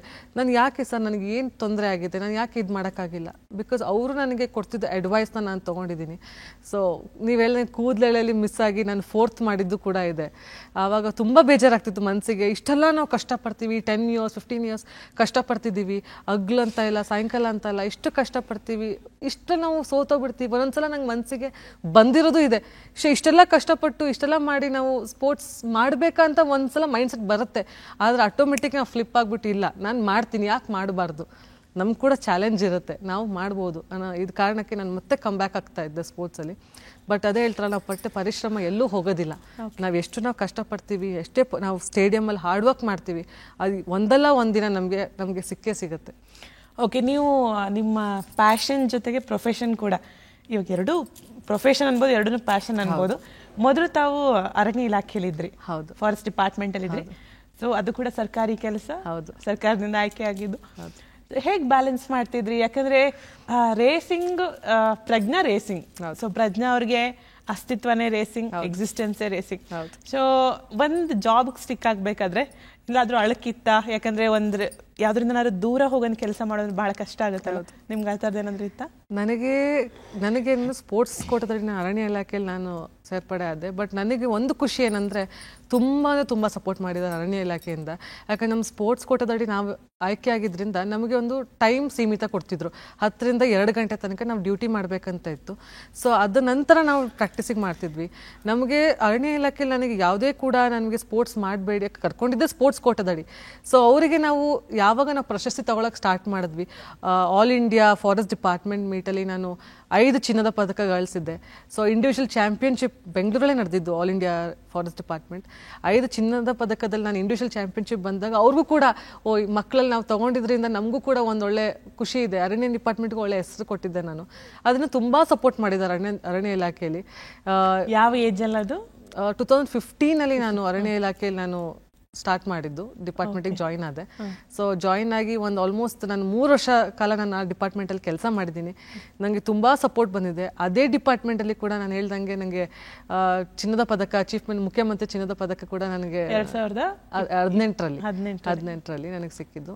ಸೊ ನಾನು ಹೇಳ್ಬೇಕಂದ್ರೆ ಅರಣ್ಯ ಇಲಾಖೆ ನನ್ನ ತುಂಬ ಅದು ಚೇಂಜ್ ಮಾಡಿದೆ. ಅಂದರೆ ಸ್ಪೋರ್ಟ್ಸ್ ಬಿಟ್ಟು ನನ್ನ ಡಿಪಾರ್ಟ್ಮೆಂಟ್ ಬಗ್ಗೆ ಕೂಡ ನಾನು ತುಂಬ ಕಲ್ತಿದ್ದೀನಿ. ಅದ್ರ ಬಗ್ಗೆ ಡಿಪಾರ್ಟ್ಮೆಂಟ್ ಬಗ್ಗೆ ಮುಖ್ಯಮಂತ್ರಿಗಳು ಯಡಿಯೂರಪ್ಪ ಮುಖ್ಯಮಂತ್ರಿ ಚಿನ್ನದ ಪದಕವನ್ನು ತಾವು ಸ್ವೀಕರಿಸ್ತಾ ಇರುವಂತಹ ಫೋಟೋ ನಾವು ಗಮನಿಸ್ತಾ ಇದ್ದೀವಿ. ಬಹಳ ಸಂತೋಷ ಆಗುತ್ತೆ. ಅಂದ್ರೆ ನೀವು ಹೇಳ್ದಾಗೇನೆ ಯಾವುದು ಅಸಾಧ್ಯ ಅಲ್ಲ, ನೀವು ಅದಕ್ಕೆ ಅಷ್ಟೊಂದು ಪ್ರಾಕ್ಟೀಸ್ ಮಾಡಿದ್ದೀರಾ. ಸೊ ಅದ್ರ ಪರಿಶ್ರಮ ಅಲ್ಲಿ ಕಾಣಿಸ್ತಾರೆ. ಸೊ ಅರಣ್ಯ ಇಲಾಖೆ ಆದ್ಮೇಲೆ ತಾವು ಬಂದಿದ್ದು ರೈಲ್ವೆ ಸೌತ್ ವೆಸ್ಟರ್ನ್ ರೈಲ್ವೆಗೆ. ಸೊ ಇದ್ರ ಬಗ್ಗೆ ಇಲ್ಲಿ ಕೆಲಸದ ಸೊ ಇಲ್ಲಿ 2018ರಲ್ಲಿ ನಾನು ಸೆಂಟ್ರಲ್ ರೈಲ್ವೆ ನಮ್ಮ ಸೌತ್ ವೆಸ್ಟರ್ನ್ ರೈಲ್ವೆಗೆ ನಾನು ಶಿಫ್ಟ್ ಆಗಬೇಕಾಯಿತು. ಬಟ್ ಇಲ್ಲೂ ಕೂಡ ತುಂಬ ಸಪೋರ್ಟ್ ಇದೆ ರೈಲ್ವೇಸ್ ಅಂದಾಗ ಸ್ಪೋರ್ಟ್ಸಲ್ಲಿ ಆಲ್ ಓವರ್ ಇಂಡಿಯಾದಲ್ಲಿ ರೈಲ್ವೇಸಲ್ಲೇ ತುಂಬ ಹೆಚ್ಚಿನ ಪದಕ ವಿಜೇತಗಳಿರೋದೇ ರೈಲ್ವೇಸಲ್ಲಿ. ಸೊ ನಂಗೆ ರೈಲ್ವೇಸಿಗೆ ಬಂದ ನಂತರ ಕೂಡ ತುಂಬ ಸಪೋರ್ಟ್ ಮಾಡಿದರು ನನಗೆ. ನನ್ನ ಟ್ರೈನಿಂಗ್ ಪೀರಿಯಡ್ ಇರ್ಬೋದು, ರೈಲ್ವೇಸ್ ಕೋಚು ಕೂಡ ಇದ್ದರು, ಅವರು ಕೂಡ ನಮಗೆ ಟ್ರೈನಿಂಗ್ ಕೊಡ್ತಿದ್ರು. ಅಲ್ಲಿರೋ ನಮ್ಮ ಸ್ಪೋರ್ಟ್ಸ್ ಆಫೀಸರ್ ಇರ್ಬೋದು, ಜಿ ಪ್ರಮೀಲಾ ಅಂತ, ಅವರು ಕೂಡ ಶೀಸ್ ಹೆಪ್ಟಾಥ್ಲಾನ್ ಒಲಿಂಪಿಯನ್ ಕೂಡ ಅವರು ಕೂಡ. ಸೊ ಅವರು ಕೂಡ ನಮ್ಗೆ ತುಂಬ ಸಪೋರ್ಟ್ ಮಾಡಿದ್ದಾರೆ ಸ್ಪೋರ್ಟ್ಸ್ ಇದರಲ್ಲಿ. ರೈಲ್ವೇಲಿ ಕೂಡ ನಮ್ಮ ಕೊಲೀಗ್ಸ್ ಇರ್ಬೋದು, ನನ್ನ ಜೊತೆಲಿ ಇರ್ಬೋದು, ಅವರು ಕೂಡ ನಂಗೆ ತುಂಬ ಪ್ರೋತ್ಸಾಹ ಕೊಡ್ತಾರೆ. ನೀನು ಇಷ್ಟು ಮಾಡ್ತಿರೋ ನಮಗೆ ಹೆಮ್ಮೆ ಇದೆ, ನೀವು ಇನ್ನೂ ಮುಂದುವರ್ಸು. ಇವಾಗ ನಾನು ಏನು ಈ ಸ್ಪೋರ್ಟ್ಸಲ್ಲಿ ಇಂಜುರಿ ಅನ್ನೋದು ಕಾಮನ್ ಇದ್ದೇ ಇರುತ್ತೆ, ಬಟ್ ಆ ಇಂಜುರಿನ ಕಮ್ ಬ್ಯಾಕ್ ಮಾಡಬೇಕಾದ್ರೆ ನಾವು ಒಬ್ಬರೇ ಅಲ್ಲ, ನಮ್ಮ ಜೊತೆ ಇರೋರು ಕೂಡ ನಮಗೆ ತುಂಬ ಸಪೋರ್ಟ್ ತುಂಬ ಇಂಪಾರ್ಟೆಂಟ್ ಆಗಿರುತ್ತೆ.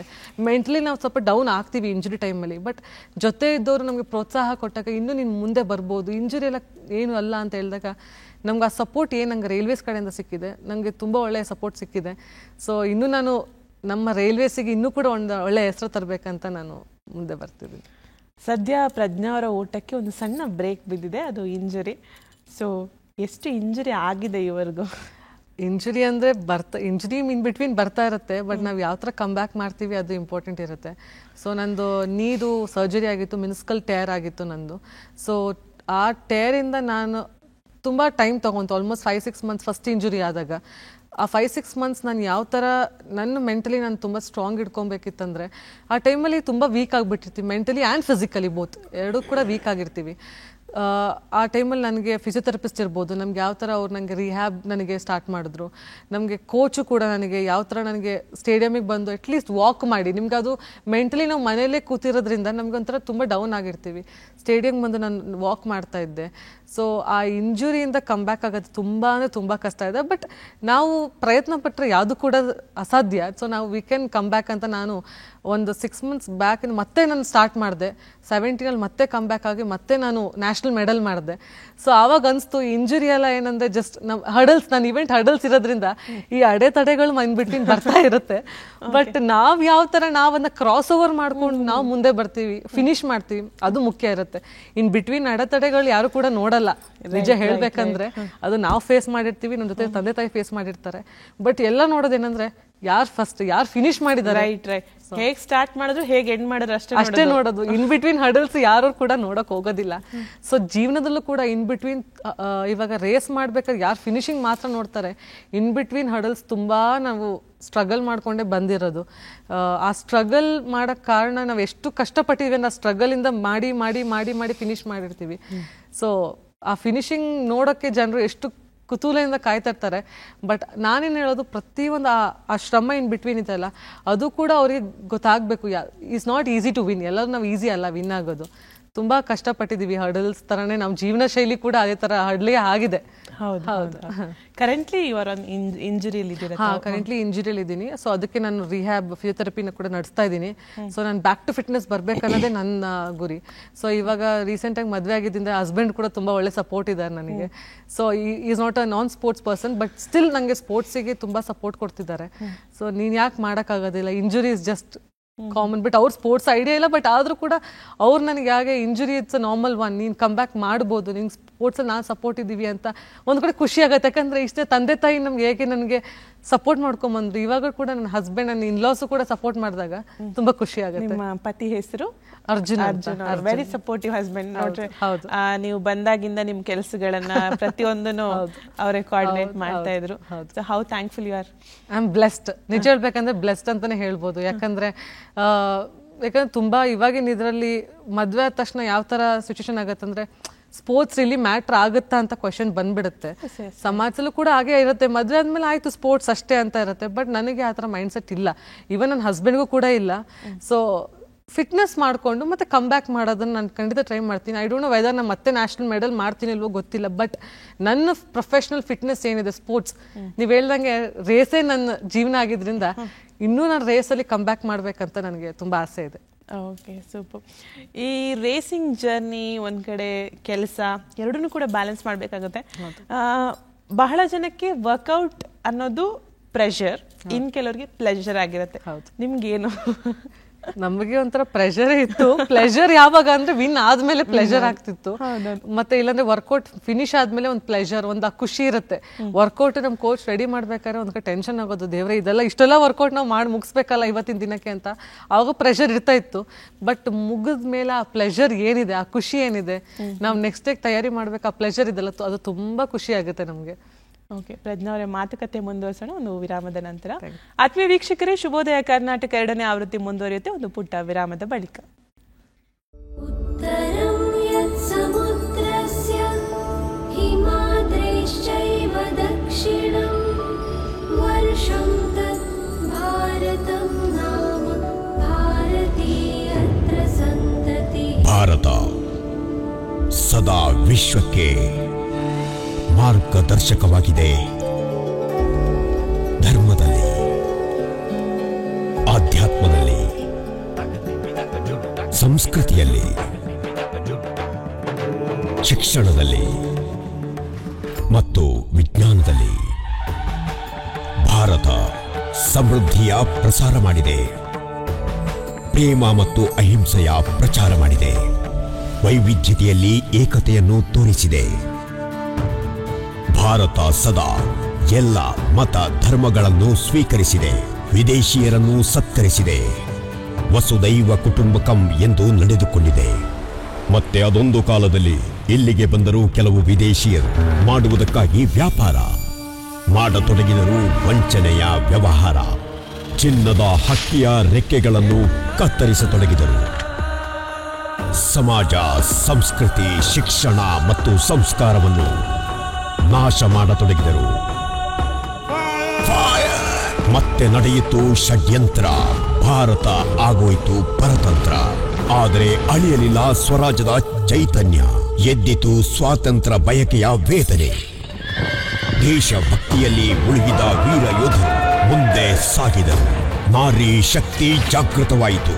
ವನವಾಸಿಗಳು ಧುಮುಕಿದರು ಸ್ವಾತಂತ್ರ್ಯ ಸಂಗ್ರಾಮದಲ್ಲಿ.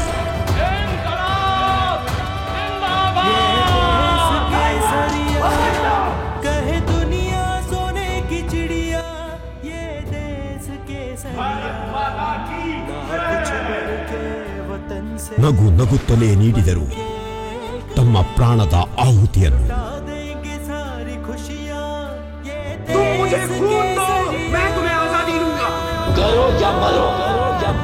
ಬರೆದರು ಎಂದು ಮರೆಯಲಾರದ ಕಥೆಗಳನ್ನು ಸತ್ಯ, ಅಹಿಂಸೆ ಮತ್ತು ಬಲಿದಾನದ ಮೂಲಕ.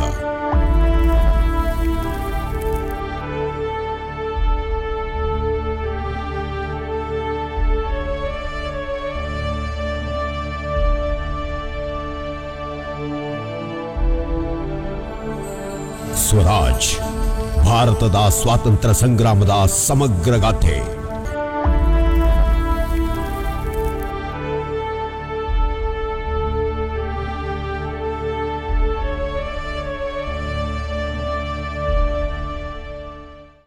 देखिए, जीवन के चक्र में उम्र ढलना एक आम सी बात होती है और इसका बहुत अच्छा उदाहरण आपके सामने इस समय बैठा आपसे बात कर रहा है. लेकिन जिंदगी के इस पड़ाव में कभी कभी ऐसा पल भी आता है जब आपको कुछ मदद की जरूरत पड़ती है. चाहे वो पारिवारिक हो, स्वास्थ्य संबंधी हो, आर्थिक हो, कोई विवाद हो या शोषण का मामला.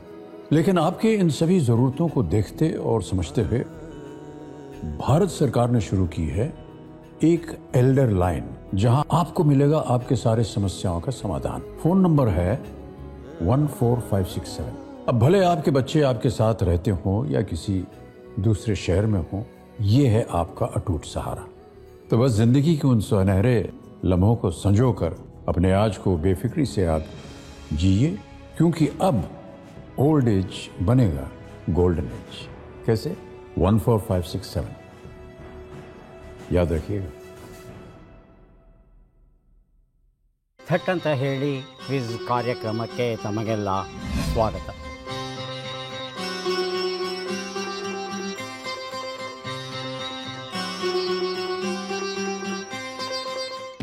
ಏಷ್ಯಾ ಪೆಸಿಫಿಕ್ ಪೋಸ್ಟಲ್ ಯೂನಿಯನ್ ಯಾವ ನಗರದಲ್ಲಿದೆ? ಬಿಟ್ಟ ಅಕ್ಷರಗಳನ್ನು ತುಂಬಿ ಈ ಕೆಳಗಿನ ಲೆಕ್ಕಗಳನ್ನು ಪೂರ್ಣಗೊಳಿಸಿ ಈ ಚಿತ್ರದಲ್ಲಿರುವ ನಿರ್ದೇಶಕರನ್ನು ಗುರುತಿಸಿ.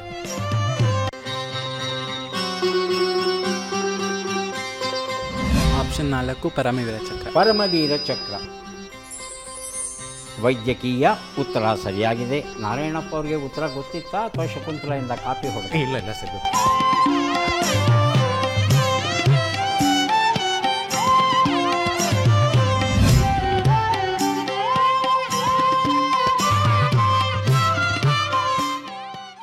ವಿರಾಮದ ಬಳಿಕ ಶುಭೋದಯ ಕರ್ನಾಟಕ 2ನೇ ಆವೃತ್ತಿಗೆ ಮತ್ತೆ ಸ್ವಾಗತ. ನಮ್ಮ ಜೊತೆಗಿದ್ದಾರೆ ಕ್ರೀಡಾಪಟು ಪ್ರಜ್ಞಾ ಎಸ್ ಪ್ರಕಾಶ್.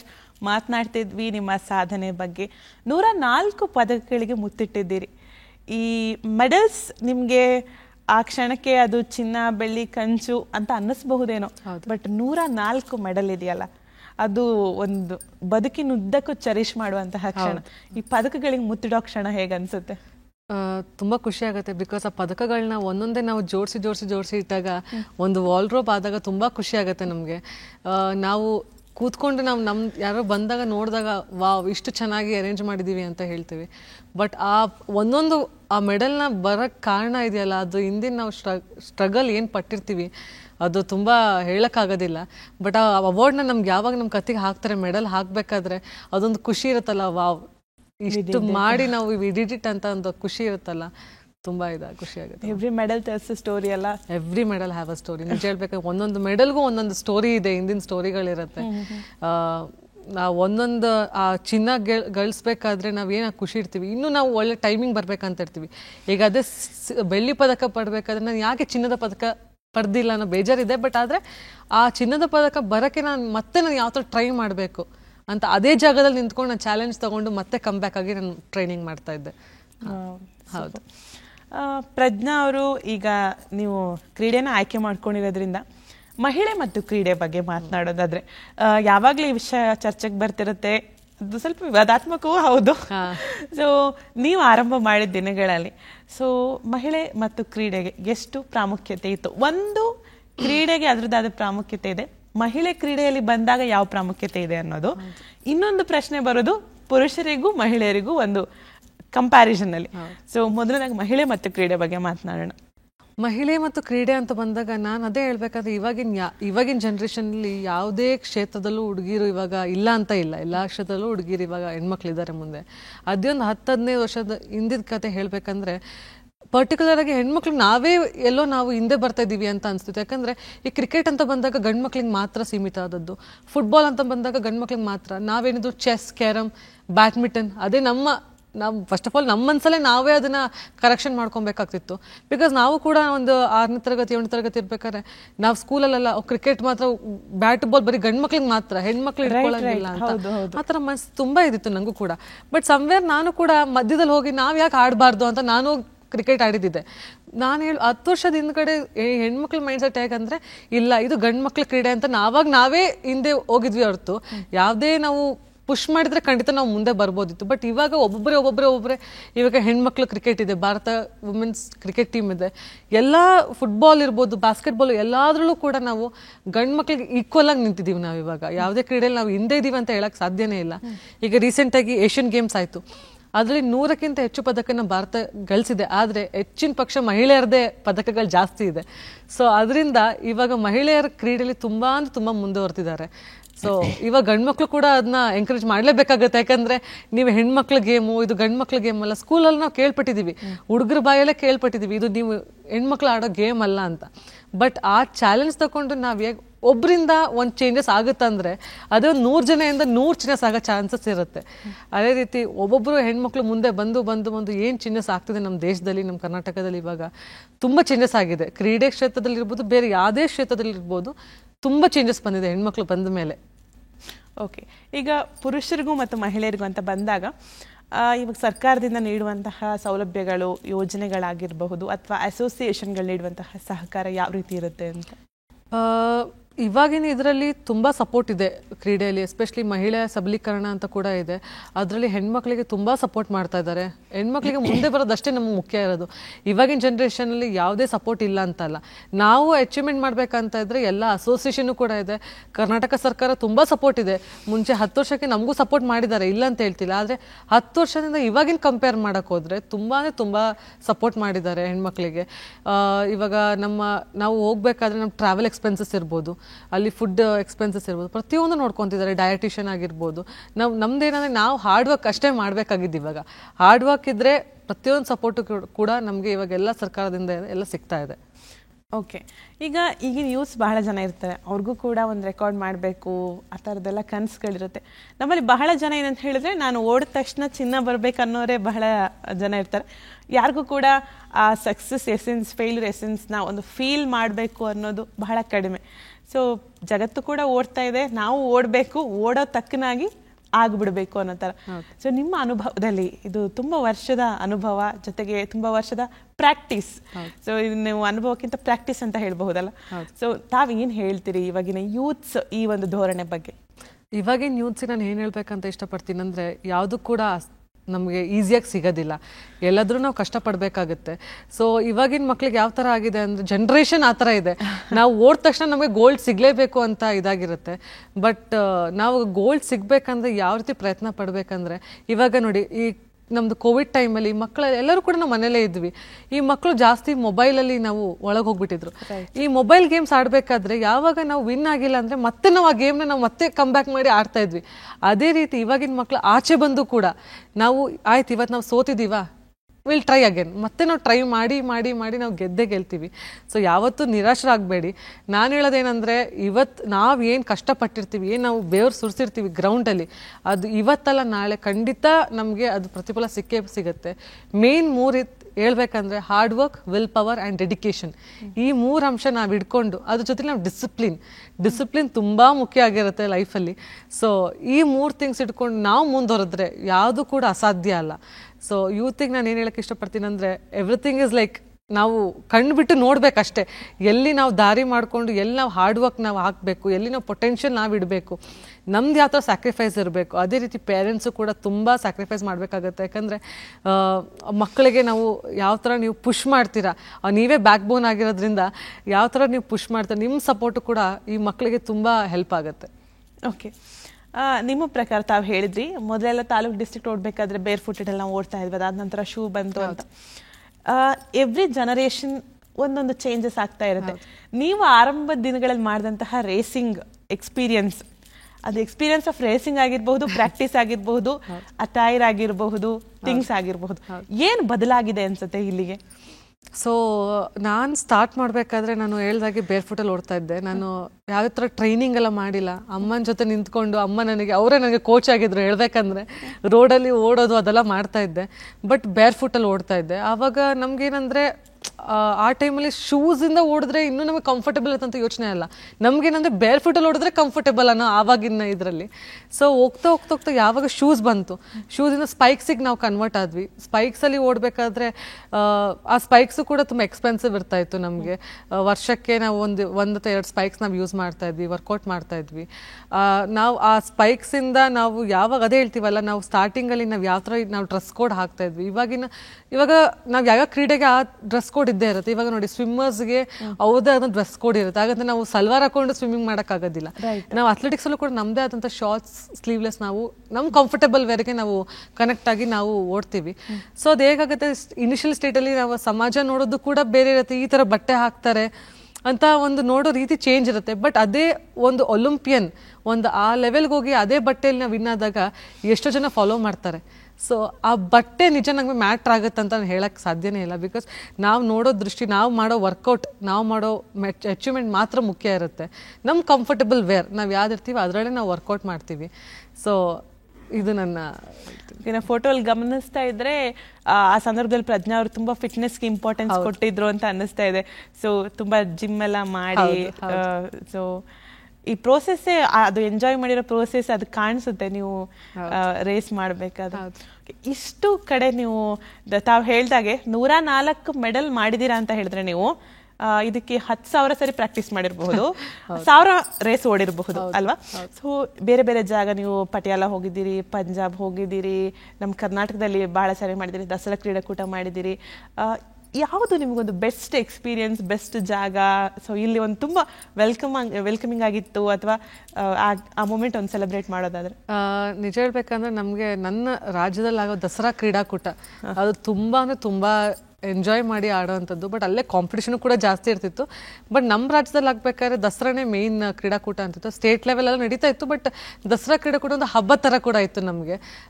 ಅದು ಬಿಟ್ಟು ನಾವು ಬೇರೆ ರಾಜ್ಯಗಳಿಗೆ ಹೋದಾಗ, ಈ ಪಂಜಾಬ್ಗೆ ಹೋದಾಗ, ನನ್ನ ಫೇವ್ರೆಟ್ ಟ್ರ್ಯಾಕ್ ಹೇಳ್ಬೇಕಂದ್ರೆ ಪಟಿಯಾಲ ಪಂಜಾಬಲ್ಲಿ ನನಗೆ ಹೆಚ್ಚಿನ ಪದಕಗಳಿಗೆ ನ್ಯಾಷನಲ್ಸಲ್ಲಿ ಅಲ್ಲೇ ನಂದು ಎಷ್ಟು ಪದಕ ಅಲ್ಲಿ ನ್ಯಾಷನಲ್ ಸುಮಾರು ಕಾಂಪಿಟೇಷನ್ ಆಗಿದೆ. ಆಲ್ಮೋಸ್ಟ್ ಹೋಗಿದ್ದ ಕಾಂಪಿಟೇಷನ್ ಎಲ್ಲ ಮೆಡಲ್ ಮಾಡ್ಕೊಂಡು ಬಂದಿದ್ದೀನಿ ನಾನು ನ್ಯಾಷನಲ್ಸ್ ಅಲ್ಲ.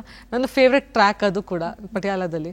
ಸೊ ಅಲ್ಲಿ ವೆದರ್ ತುಂಬ ಅಪ್ ಆ್ಯಂಡ್ ಡೌನ್ ಇರ್ತಾ ಇತ್ತು. ಬಟ್ ನಾವು ಫೋಕಸ್ ಹೇಗಿರ್ತಿತ್ತು ಅಂದರೆ ನಾವು ಬಂದಿದ್ದೆ ವರ್ಕೌಟ್ ಮಾಡೋಕ್ಕೆ, ನಾವು ಬಂದಿದ್ದೆ ಮೆಡಲ್ ಮಾಡೋಕ್ಕೆ ಅಂತ ಇರೋದ್ರಿಂದ ಸುಮಾರು ರಾಜ್ಯಗಳು ಹೋಗಿದ್ದೀನಿ. ಆಲ್ಮೋಸ್ಟ್ ಚೆನ್ನೈ ಇರ್ಬೋದು, ವಾರಂಗಲ್ ಇರ್ಬೋದು, ಡೆಲ್ಲಿ, ಕೇರಳ, ಎಲ್ಲ ಸ್ಟೇಟ್ ಕೂಡ ನಾನು ಈ ಸ್ಪೋರ್ಟ್ಸ್ ಕಡೆಯಿಂದ ಸುತ್ತಾಡಿದ್ದೆ ಜಾಸ್ತಿ ನಿಜ ಹೇಳ್ಬೇಕಂದ್ರೆ.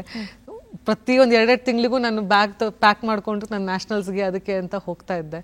ತುಂಬ ಖುಷಿ ಆಗುತ್ತೆ ಈ ಥರ ಎಲ್ಲ ಬೇರೆ ರಾಜ್ಯಕ್ಕೆ ಹೋಗ್ಬಿಟ್ಟು ನಾವು ಹೋಗ್ಬಿಟ್ಟು ಅಲ್ಲಿ ನಾವು ನಮ್ಮ ಕರ್ನಾಟಕ ರಾಜ್ಯ ರೆಪ್ರೆಸೆಂಟ್ ಮಾಡಿ ಹೋಗ್ತೀವಲ್ಲ. ಕರ್ನಾಟಕ ಅಂತ ನಾವೇನು ಇವಾಗ ಅನೌನ್ಸ್ ಮಾಡಬೇಕಾದ್ರೆ ಅವ್ರು ಹೇಳ್ತಾರೆ ನನ್ನ ಹೆಸರನ್ನ ಹೇಳಿ ಪಕ್ಕದಲ್ಲಿ ಫ್ರಮ್ ಕರ್ನಾಟಕ ಅಂತ ಹೇಳ್ತಾರಲ್ಲ, ಅದು ತುಂಬಾ ಹೆಮ್ಮೆ ಆಗುತ್ತೆ, ತುಂಬಾ ಖುಷಿ ಆಗುತ್ತೆ.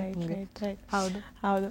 ಅದರ ಜೊತೆಗೆ ಸ್ಪೋರ್ಟ್ಸ್ ಅಲ್ಲಿ ಗೆದ್ದಿರುವಂತಹ ಮೆಡಲ್ಗಳ ಜೊತೆಗೆ ನಮ್ಮ ಕರ್ನಾಟಕ ಸರ್ಕಾರ ಆಗಿರಬಹುದು ಅಥವಾ ನಮ್ಮ ಇಲ್ಲಿ BBMP ಆಗಿರಬಹುದು, ಗವರ್ಮೆಂಟ್ಗಳು ರೆಕಗ್ನೈಸ್ ಮಾಡಿ ನೀಡುವಂತಹ ಪ್ರಶಸ್ತಿಗಳು ಬಹಳ ತೂಕದ್ದು. ಯಾಕಂದ್ರೆ ನಿಮ್ ಪ್ರಶಸ್ತಿ ಏನೋ ಕೊಟ್ಟಿದ್ದಾರೆ ಅಂದಾಗ ಅದೊಂದು ಬೂಸ್ಟ್ ಆಗುತ್ತೆ. ಕೆಂಪೇಗೌಡ ಪ್ರಶಸ್ತಿ ಇದೆಲ್ಲ ತಾವು ಭಾಜನರಾಗಿದ್ದೀರಿ. ಹೌ ಇಂಪಾರ್ಟೆಂಟ್ ಅಂತ ಅನ್ಸುತ್ತೆ ಇದನ್ನ?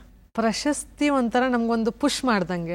ಬಿಕಾಸ್ ನಾವೇನು ಸಾಧನೆ ಮಾಡಿರ್ತೀವಿ ಅದನ್ನ ಗುರುತಿಸೋದಿದೆಯಲ್ಲ, ಅದು ತುಂಬ ಕಮ್ಮಿ ಇರುತ್ತೆ. ಬಟ್ ಅದರಲ್ಲೂ ನಮ್ಮನ್ನ ಸೆಲೆಕ್ಟ್ ಮಾಡಿ ನನಗೆ ಎಸ್ಪೆಷಲಿ ನಾಡಪ್ರಭು ಕೆಂಪೇಗೌಡ ಪ್ರಶಸ್ತಿ ನಂಗೆ ಕೊಟ್ಟಾಗ ತುಂಬ ಖುಷಿ ಆಯಿತು ನನಗೆ.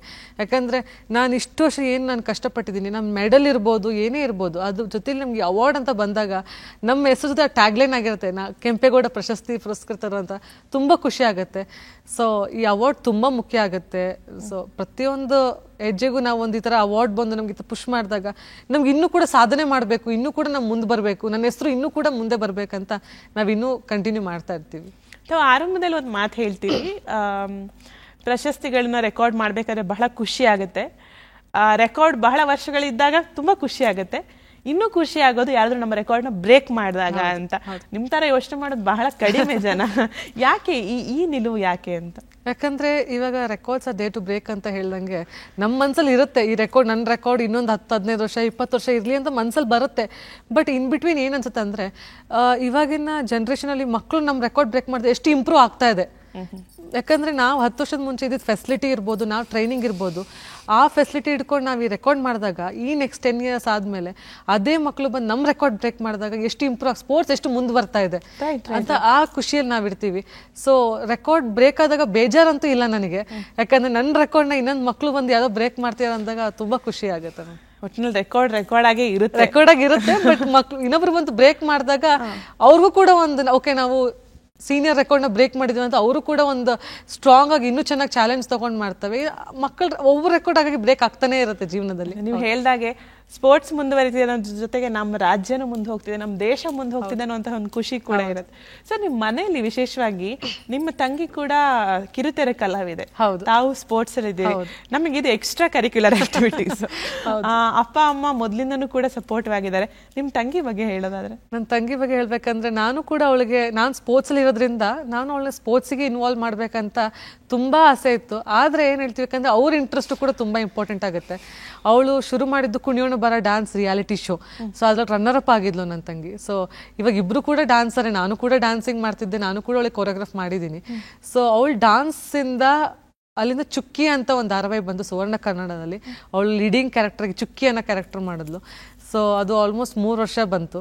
ಸೊ ನನ್ನ ತಂದೆ ತಾಯಿ ಅವ್ರಿಗೂ ಕೂಡ ತುಂಬ ಸಪೋರ್ಟ್ ಮಾಡಿದ್ದಾರೆ. ಯಾಕಂದರೆ ಯಾವುದೇ ಕ್ಷೇತ್ರ ಆಗಿರ್ಬೋದು ಸಪೋರ್ಟ್ ತುಂಬ ಮುಖ್ಯ ಆಗಿರುತ್ತೆ. ಸೊ ನನ್ನ ತಂಗಿ ಕೂಡ ಈಗ ಕುಣಿಯೋಣ ಬಾರೆಯಿಂದ ಚುಕ್ಕಿ ಮಾಡಿದ್ಲು, ಚುಕ್ಕಿಯಿಂದ ಗಾಂಧಾರಿ ಮಾಡಿದ್ಲು. ಅದು ತುಂಬ ಅವಳ ಹೆಸರೇ ಒಂದು ಬೇರೆ ರೂಟಲ್ಲಿದೆ, ನನ್ನ ಹೆಸರೇ ಬೇರೆ ರೂಟಲ್ಲಿದೆ. ಸೊ ಎಲ್ಲರೂ ಇವಾಗ ಹೇಗೆ ಗುರ್ತಾರೆ ಅಂದರೆ ಒಂದು ಮನೆಯಲ್ಲಿ 2 ಕ್ಷೇತ್ರದಿಂದ ಬೇರೆ ಬೇರೆ ಅಚೀವ್ಮೆಂಟ್ಸ್ ಇದ್ದಾರೆ ಅಂತ. ನನ್ನ ಕ್ರೀಡಾ ಇರ್ಬೋದು, ಅವಳು ಕಂಪ್ಲೀಟ್ ಈ ಫಿಲ್ಮ್ ಫೀಲ್ಡ್ ಸೀರಿಯಲ್ ಫೀಲ್ಡಲ್ಲಿ ಇದ್ದಾಳೆ. ಸೊ ನನಗಂತೂ ತುಂಬ ಖುಷಿ ಇದೆ, ಪ್ರೌಡ್ ಸಿಸ್ಟರ್ ಅಂತ ಹೇಳ್ಬೋದು. ಯಾಕಂದರೆ ಅವಳದು ನಾನು ಇವಾಗ ನಿಮ್ಮ ಹತ್ರ ಲೈವಲ್ಲಿ ಮಾತಾಡ್ತಿರ್ಬೇಕಾದ್ರೆ ಸಂವೇರ್ ಸ್ಕ್ರೀನ್ನ ಯಾವ ಥರ ಫೇಸ್ ಮಾಡೋದು ಅನ್ನೋದು ನಾವು ಎಷ್ಟು ಈಸಿಯಾಗಿ ಹೇಳೋಕ್ಕಾಗೋದು ತುಂಬ ಕಷ್ಟ ಇದೆ. ಆದರೆ ಅವ್ರ ದಿನನಿತ್ಯ ಅವ್ರ ಸೀರಿಯಲಲ್ಲಿ TV ಸ್ಕ್ರೀನ್ನ ಫೇಸ್ ಮಾಡ್ತಿದ್ಲು. ಎಷ್ಟು ಚಾಲೆಂಜಿಂಗ್ ಆಗಿದೆ, ಅಷ್ಟು ಈಸಿ ಅಲ್ವೇ ಅಲ್ಲ. ಸೊ ತುಂಬ ಖುಷಿ ಆಗುತ್ತೆ. ನಾವು ಕೂತ್ಕೊಂಡು ಟಿವಿಯಲ್ಲಿ ನನ್ನ ತಂಗಿನ ಸೀರಿಯಲಲ್ಲಿ ನೋಡ್ಬೇಕಾದ್ರೆ ತುಂಬ ಖುಷಿ ಆಗುತ್ತೆ. ಎಲ್ಲರೂ ಹೋದಾಗ ಅವಳನ್ನ ರೆಕಗ್ನೈಸ್ ಮಾಡ್ತಾರಲ್ಲ, ಇವಾಗಲೂ ಕೂಡ ಅವಳು ರೆಕಗ್ನೈಸೇಷನ್ ಆಗೇ ಇದೆ. ಎಲ್ಲೋದ್ರೂ ಕೂಡ ಚುಕ್ಕಿ ಅಲ್ವಾ ನೀವು ಅಂತ ಹೇಳ್ತಾರೆ. ತುಂಬ ಖುಷಿ ಆಗುತ್ತೆ. ತಾವು ತಮ್ಮ ಪತಿ ಬಗ್ಗೆ ಹೇಳ್ತಾ ಇದ್ರೆ ಅರ್ಜುನ್ ಅವ್ರ ಬಗ್ಗೆ. ಸೊ ಅವರು ನಿಮ್ಮ ಪತಿ ಪತ್ನಿ ಒಂದು ದಾಂಪತ್ಯ, ಅತ್ತೆ ಮಾವ ಇರ್ತಾರಲ್ಲ, ಸೊ ಅವರ ಸಪೋರ್ಟ್ ಹೇಗಿದೆ? ಯಾಕಂತ ಹೇಳಿದ್ರೆ ನಮ್ಮಲ್ಲಿ ನೀವು ಹೇಳ್ದಾಗೆ ಸ್ಪೋರ್ಟ್ಸ್ ನೆಸೆಸಿಟಿನ ಅಂತ ಬರುತ್ತೆ. ಯಾಕಂದ್ರೆ ಇವತ್ತಿಗೂ ಜನರಿಗೆ ಆಟ ಆಗಿದೆ. ಹೌದು, ಆಟ ಅನ್ನೋ ತರ ತಗೊಂಡಿಲ್ಲ ಯಾವ್ದು ಪ್ರೊಫೆಷನ್ ಆಗಿ. ಹೌದಲ್ಲ? ನಿಮ್ಗೂ ಇವಾಗ ಏನ್ ಮಾಡ್ತಾರೆ ಅಂದಾಗ ನಮ್ಗೆ ಬಹಳ ಸಾರಿ ಅನ್ಸುತ್ತೆ, ನಾನು ರೇಸರ್ ಅಂತ ಹೇಳ್ಕೋಬೇಕಂದಾಗ ನಾನು ರೇಸರ್, ಇವಾಗ ನಾನು ಆಂಕರ್ ಅಂತ ಹೇಳ್ಕೋಬೇಕಾದ್ರೆ ಜನಕ್ಕೆ ಆಂಕರ್ ಅನ್ನೋದು ಒಂದ್ ಕೆಲಸ ಅಂತಲಾಗ್ಲಿ ಪ್ರೊಫೆಷನ್ ಅದ ಇವತ್ತಿಗೂ ಅವ್ರು ಕನ್ಸಿಡರ್ ಮಾಡೋದಿಲ್ಲ. ಬೇರೆ ಏನ್ ಮಾಡ್ಕೊಂಡಿದ್ದೀರಾ ಅಂತ ಒಂದ್ ಪರ್ಯಾಯ ಕೇಳ್ತಾರೆ. ಸೊ ನೀವ್ ಈಗ ಮದ್ವೆ ಆಗಿ ಬಂದ ಮೇಲೆ ತಮ್ಮ ಅತ್ತೆ ಮಾವ ಅವ್ರು ಯಾವ ರೀತಿ ಪ್ರೋತ್ಸಾಹ ಮಾಡಿದ್ರು? ಸೊ ಅವರಿಗೆ ನಾನು ಸ್ಪೋರ್ಟ್ಸ್ ಬಗ್ಗೆ ಮುಂಚೆಯಿಂದ ಗೊತ್ತಿರೋದ್ರಿಂದ ಸೊ ಅವ್ರು ಯಾವುದು ಕೂಡ ನನಗೆ ಸ್ಟಾಪ್ ಮಾಡಿಲ್ಲ. ಆಸ್ ಇವನ್ ಮೈ ಹಸ್ಬೆಂಡ್, ನಾನು ಹೇಳ್ಬೇಕಂದ್ರೆ ಅವರು ಕೂಡ ಸಪೋರ್ಟಿವ್ ಇದೆ. ಅತ್ತೆ ಮಾವ ಕೂಡ ನನಗೆ ತುಂಬ ಸಪೋರ್ಟಿವ್ ಇದ್ದಾರೆ. ಅವರು ಅದನ್ನ ಮಾಡಬೇಡ ಇದನ್ನ ಮಾಡಬೇಡ ಸ್ಪೋರ್ಟ್ಸ್ ಅಂತ ಯಾವುದನ್ನು ಇದುವರೆಗೂ ನನಗೆ ಹೇಳಿಲ್ಲ. ಇಂಜುರಿ ಆದರೂ ಕೂಡ ಅವರು ಕೂಡ ನನಗೆ ತುಂಬ ಸಪೋರ್ಟ್ ಮಾಡಿದ್ದಾರೆ.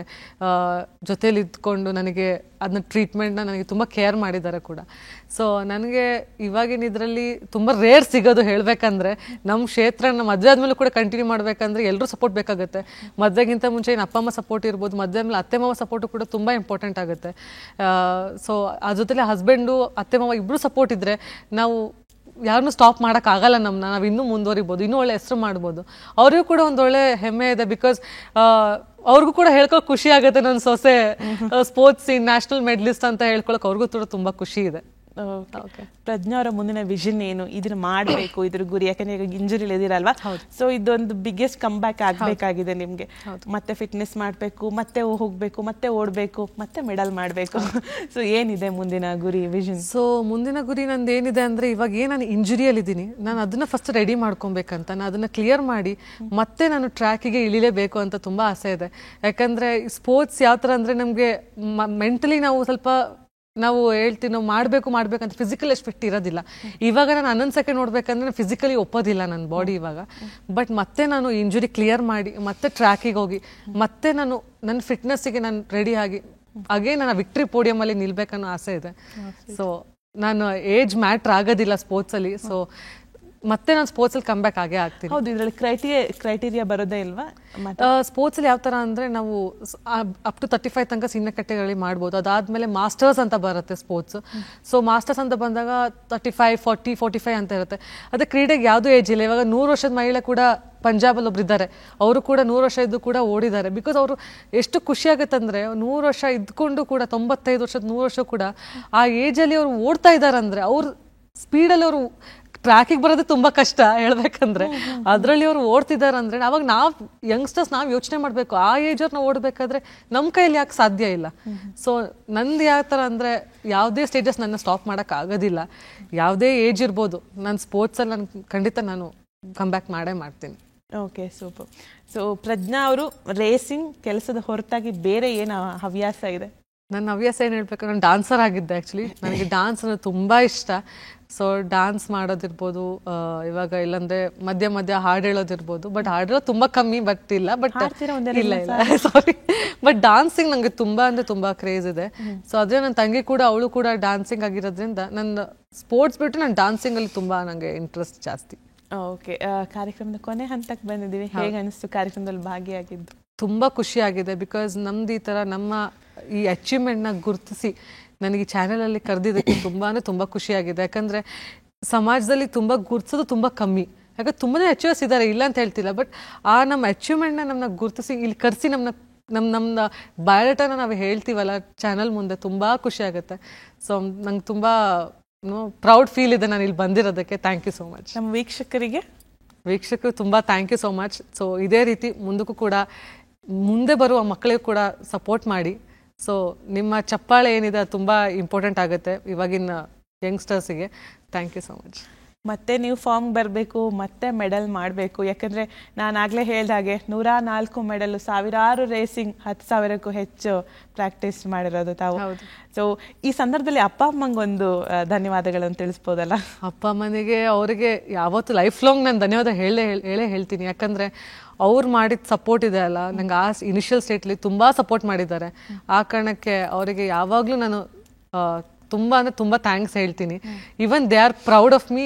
ನಾನು ಇಷ್ಟು ಅಚೀವ್ಮೆಂಟ್ ಮಾಡಿದ್ದಕ್ಕೆ ಅವ್ರಿಗೂ ತುಂಬ ಪ್ರೌಡ್ ಇದೆ ನನ್ನ ಮೇಲೆ. ಸೊ ಎಲ್ಲ ಇವಾಗ ಮುಂದೆ ಬರೋ ಮಕ್ಕಳಿಗೆ ಅದೇ ಹೇಳೋದು, ಪೇರೆಂಟ್ಸ್ ಸಪೋರ್ಟ್ ತುಂಬ ಇಂಪಾರ್ಟೆಂಟ್ ಇರುತ್ತೆ. ಸೊ ಪ್ಲೀಸ್ ಎಲ್ಲರೂ ಮಕ್ಕಳಿಗೆ ಸಪೋರ್ಟ್ ಮಾಡಿ ಅಂತ. ಸ್ಪೆಷಲಿ ಈಗ ಮದುವೆ ಆದ್ಮೇಲೆ ಅತ್ತೆ ಮಾವಂಗೂ ಕೂಡ ಅವ್ರಿಗೂ ಕೂಡ ಥ್ಯಾಂಕ್ಸ್ ಹೇಳಕ್ಕೆ. ಹೌದು, ವೆರಿ ನೈಸ್. ತುಂಬಾ ಖುಷಿ ಆಯ್ತು ನಿಮ್ ಜೊತೆ ಮಾತಾಡಿದ್ದು. ಮತ್ತೆ ಫಾರ್ಮ್ ಬನ್ನಿ, ಮತ್ತೆ ಮೆಡಲ್ ಮಾಡಿ. ಈ ರೇಸಿಂಗ್ ಜರ್ನಿ ಸದಾ ಸಾಕ್ತಾ ಇಲ್ಲ. ನಾವು ಒಂದು ಫ್ಯಾಮಿಲಿ ಫೋಟೋನ ಗಮನಿಸ್ತಾ ಇದ್ದೀವಿ. ಇದರಲ್ಲಿ ತಮ್ಮ ತಂದೆ ತಾಯಿ, ಅತ್ತೆ ಮಾವ, ತಂದೆ ತಾಯಿ ಇದ್ದಾರೆ. Okay, very nice. Thank you so much, ಧನ್ಯವಾದಗಳು. ಸೊ ಈ ರೇಸಿಂಗ್ ಪಯಣ ಓಡ್ತಲೇ ಇರಲಿ ಅಂತ ನಾವು ಕೂಡ ಮನ ತುಂಬಿ ಆಶಿಸ್ತೀವಿ. Thank you so much. ಆತ್ಮೀಯ ವೀಕ್ಷಕರೇ, ಪ್ರಜ್ಞಾ ಎಸ್ ಪ್ರಕಾಶ್ ಇವತ್ತಿನ ನಮ್ಮ ಕಾರ್ಯಕ್ರಮದ ಅತಿಥಿಯಾಗಿದ್ರು. ಅವರ ರೇಸಿಂಗ್ ಜರ್ನಿ ಬಗ್ಗೆ ಮಾತನಾಡಿದ್ರು. ಒಬ್ಬ ಸಾಮಾನ್ಯ ಕುಟುಂಬದ ಹೆಣ್ಣು ಮಗಳು ಅಸಾಮಾನ್ಯ ಸಾಧಕಿಯಾಗಿ ಬೆಳೆದು ಬಂದಂತಹ ಕತೆ ಬಹಳ ಸುಂದರವಾಗಿತ್ತು. ನಮ್ಮಲ್ಲಿ, ನಿಮ್ಮಲ್ಲಿ ಬಹಳ ಮಂದಿ ನಾವು ಕೂಡ ಏನಾದರೂ ಮಾಡಬೇಕು, ಸಾಧಿಸಬೇಕು, ರೇಸಿಂಗ್ ಮಾಡಬೇಕು, ಕ್ರೀಡೆಯಲ್ಲಿ ಗುರುತಿಸ್ಕೊಳ್ಬೇಕು ಅಂತಹ ಛಲ ಇರುತ್ತೆ. ನಿಮ್ಮೆಲ್ಲರಿಗೂ ಕೂಡ ಇವರ ಕಥೆ, ಬದುಕು, ಸಾಧನೆ ಸ್ಫೂರ್ತಿಯಾಗಲಿ ಅಂತ ಆಶಿಸ್ತಾ ಮುಂದಿನ ಕಾರ್ಯಕ್ರಮದಲ್ಲಿ ಮತ್ತೊಬ್ಬ ವಿಶೇಷ ಅತಿಥಿಯೊಂದಿಗೆ ಭೇಟಿಯಾಗೋಣ. ಅಲ್ಲಿಯವರೆಗೂ ನಮಸ್ಕಾರ.